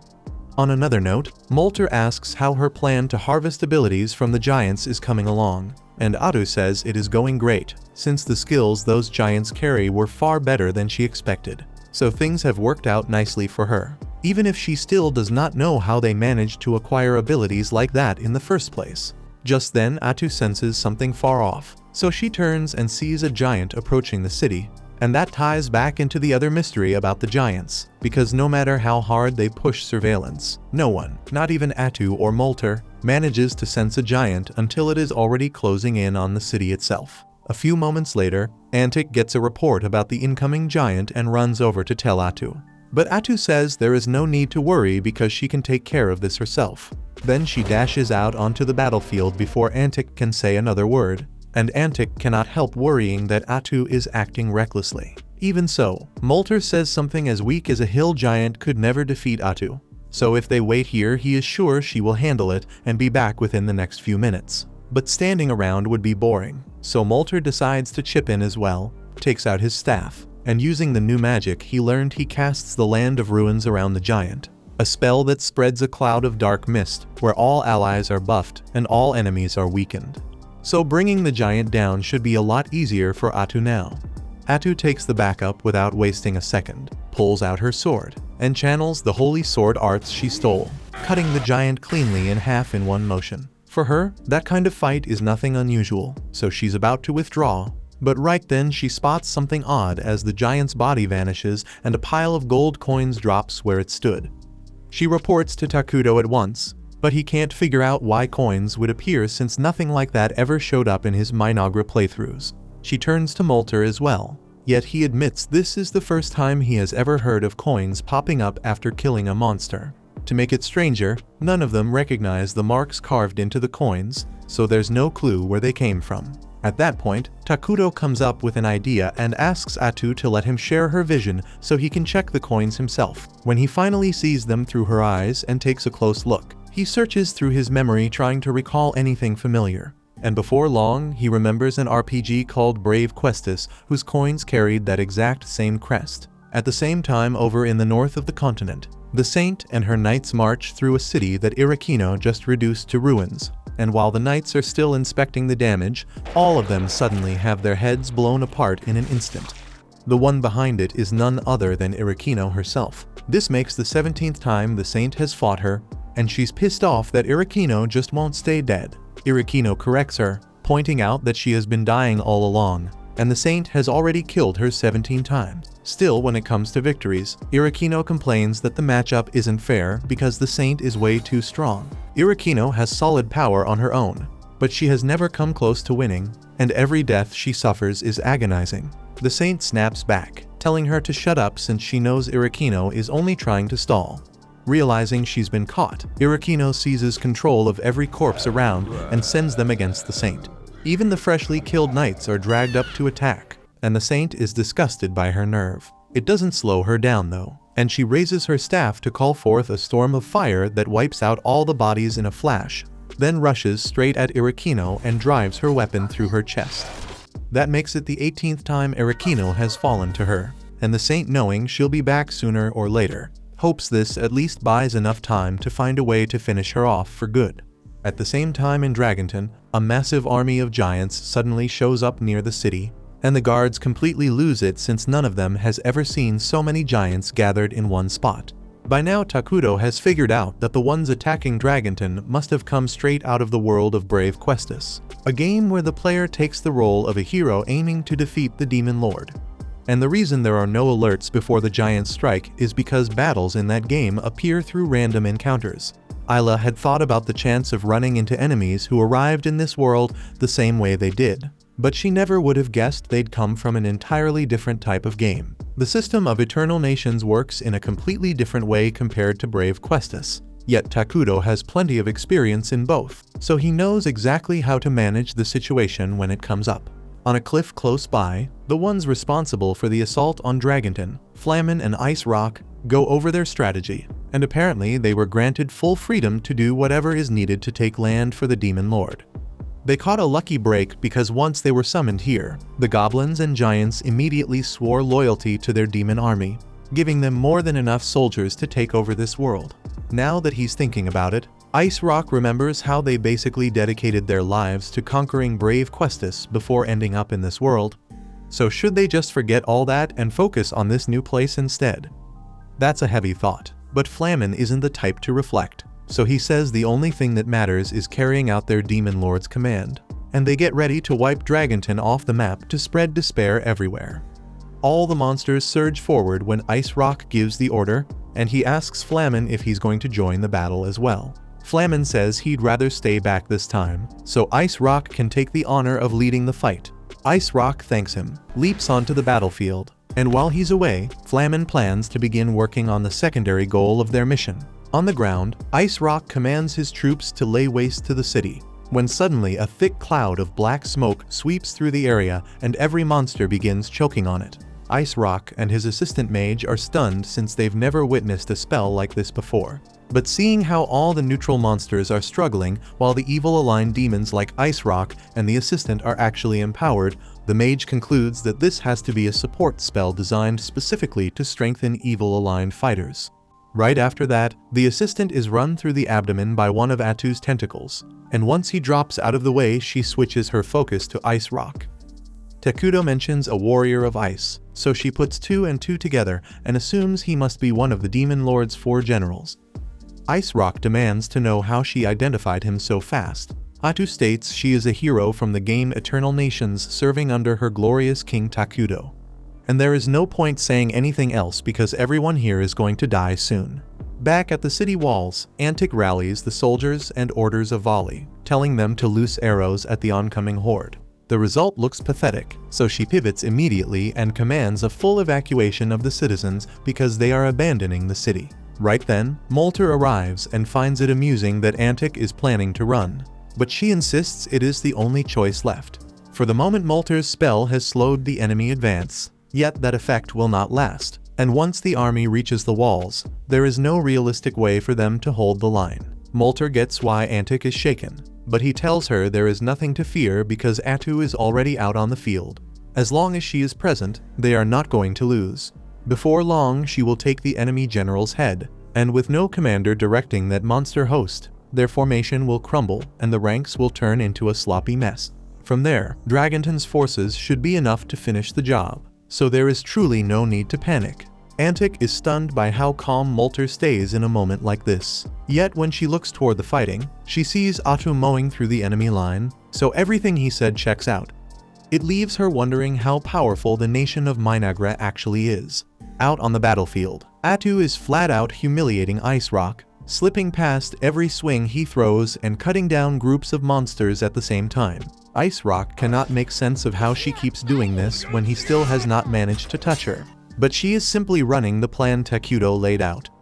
Brave Questus was built with RP mechanics, so its combat model functions on a small scale, whereas Eternal Nations is a civilization simulator, and the attack reach available to fighters such as Atu is far wider than anything a combatant from Brave Questus can bring to bear. Ice Rock shouts at Atu, demanding to know why she's interfering with his plan at all, since she's obviously evil-aligned and should be serving under the Demon Lord to conquer the world just like he does. Truth is, there was a moment when Atu and Takudo thought about world domination, but they tossed the notion away because it would be way too much effort. She's already buried under piles of paperwork as things stand, so why the hell would she want the headache of managing an entire world? Ice Rock zones out at the word paperwork since he doesn't even know what that means, so Atu asks how he expects to govern a world once it's taken. Then she jokes that he must be one of those RPG characters that no one ever bothered giving a proper backstory. Ice Rock doesn't get what RPG is supposed to mean, so Atu tries to jog his memory by pointing out all the countless times he must have been cut down by the game's hero.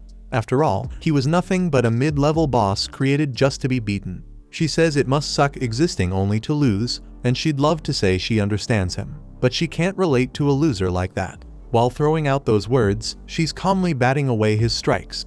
He rages harder and declares he'll crush anyone who stands against his mighty demon king. But Atu laughs in his face and says the only real ruler here is Takudo, king of Minagra. Atu notices him charging up an attack and thinks he's a fool if he believes such an obvious move could ever hit her. When she tries to step back, she realizes her feet are frozen solid by Ice Rock's frost. She didn't see that coming and is left exposed as his axe slams down into her. The blow hurts badly, and Ice Rock feels proud at landing a clean strike. A heartbeat later, Atu rises back up and kills him instantly. She feels embarrassed that someone this weak even managed to injure her, but the wound closes almost immediately, so it doesn't matter. She then complains about how unfair that skill really is. How can anyone dodge when they're locked in place? And when she checks the ability after stealing it from him, she finds it's literally a guaranteed hit, meaning there was nothing she could have done. With that behind her, she moves to report back to Takudo. But as she tries to call him, her eyes widen in horror when she realizes enemies have already surrounded Minegra. At the same time, somewhere else on the continent, the demon lord from Brave Questus is raising a fresh fortress while surveying this new world, and he has already started sketching out how to take the whole thing under his rule. Back in Minegra, a dark elf guard bursts into Takudo's office to warn that hostile forces are closing in. But Takudo was already aware, and he does not look worried. Ayla tells the guard that one of Takudo's abilities lets him grasp everything that happens inside his kingdom.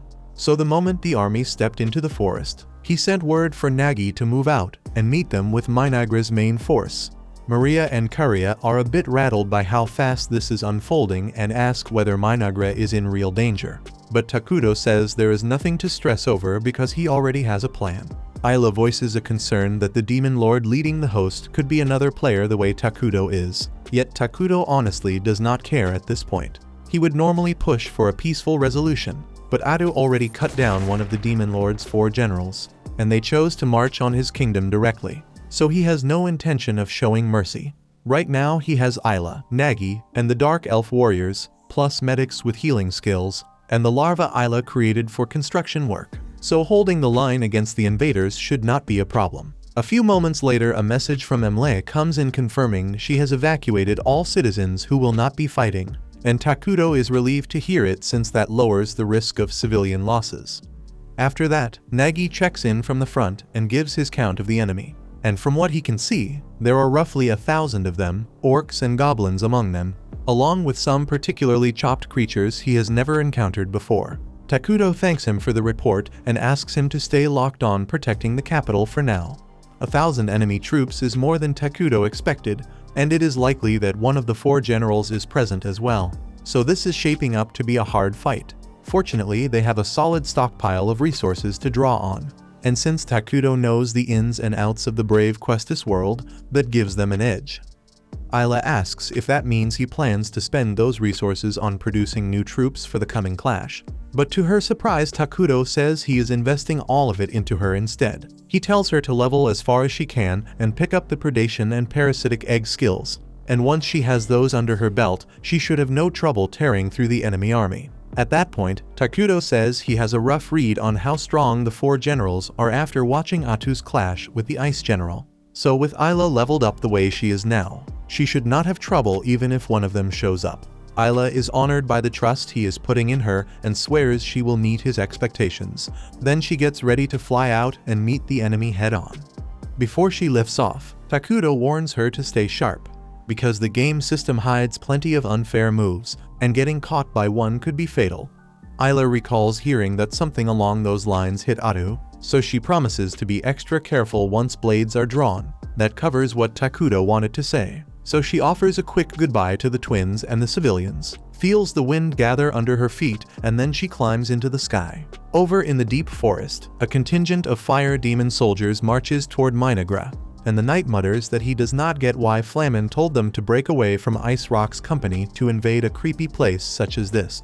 The mage answers that he thinks Flamen might have ordered this push without the demon lord's approval, and there is a real chance he plans to betray the demon lord soon. The knight is stunned and asks what would drive Flamen to do that, so the mage explains that for the rest of them, they simply appeared in this new world all at once, while for Flamen and the demon lord the circumstances were different. He is about to spell it out when the squad hears something drawing closer, so they pivot toward the sound and spot an orc scout sent to check the forest. Even so, something about the poor thing is off, so they order the orc to keep its distance. When it staggers into clearer view, they see its body covered head to toe in pulsating welts, and the orc begs for help because there are things crawling and messing around inside him, and he has no clue what the hell is going on. Even so, it was already too late for it, because a moment later, hundreds of Ayla's larvae pop out from every inch of the orc's skin and fly towards the fire soldiers. They all panic and start trying to fight off the bugs, but there are way too many of them to deal with here. So the mage orders everyone to retreat and regroup outside the forest. Even so, before they could escape, they heard a voice from the tree line calling them pathetic for retreating so soon. This pushes the soldiers into even deeper panic, so the knight and the maid shout for the attacker to reveal themselves.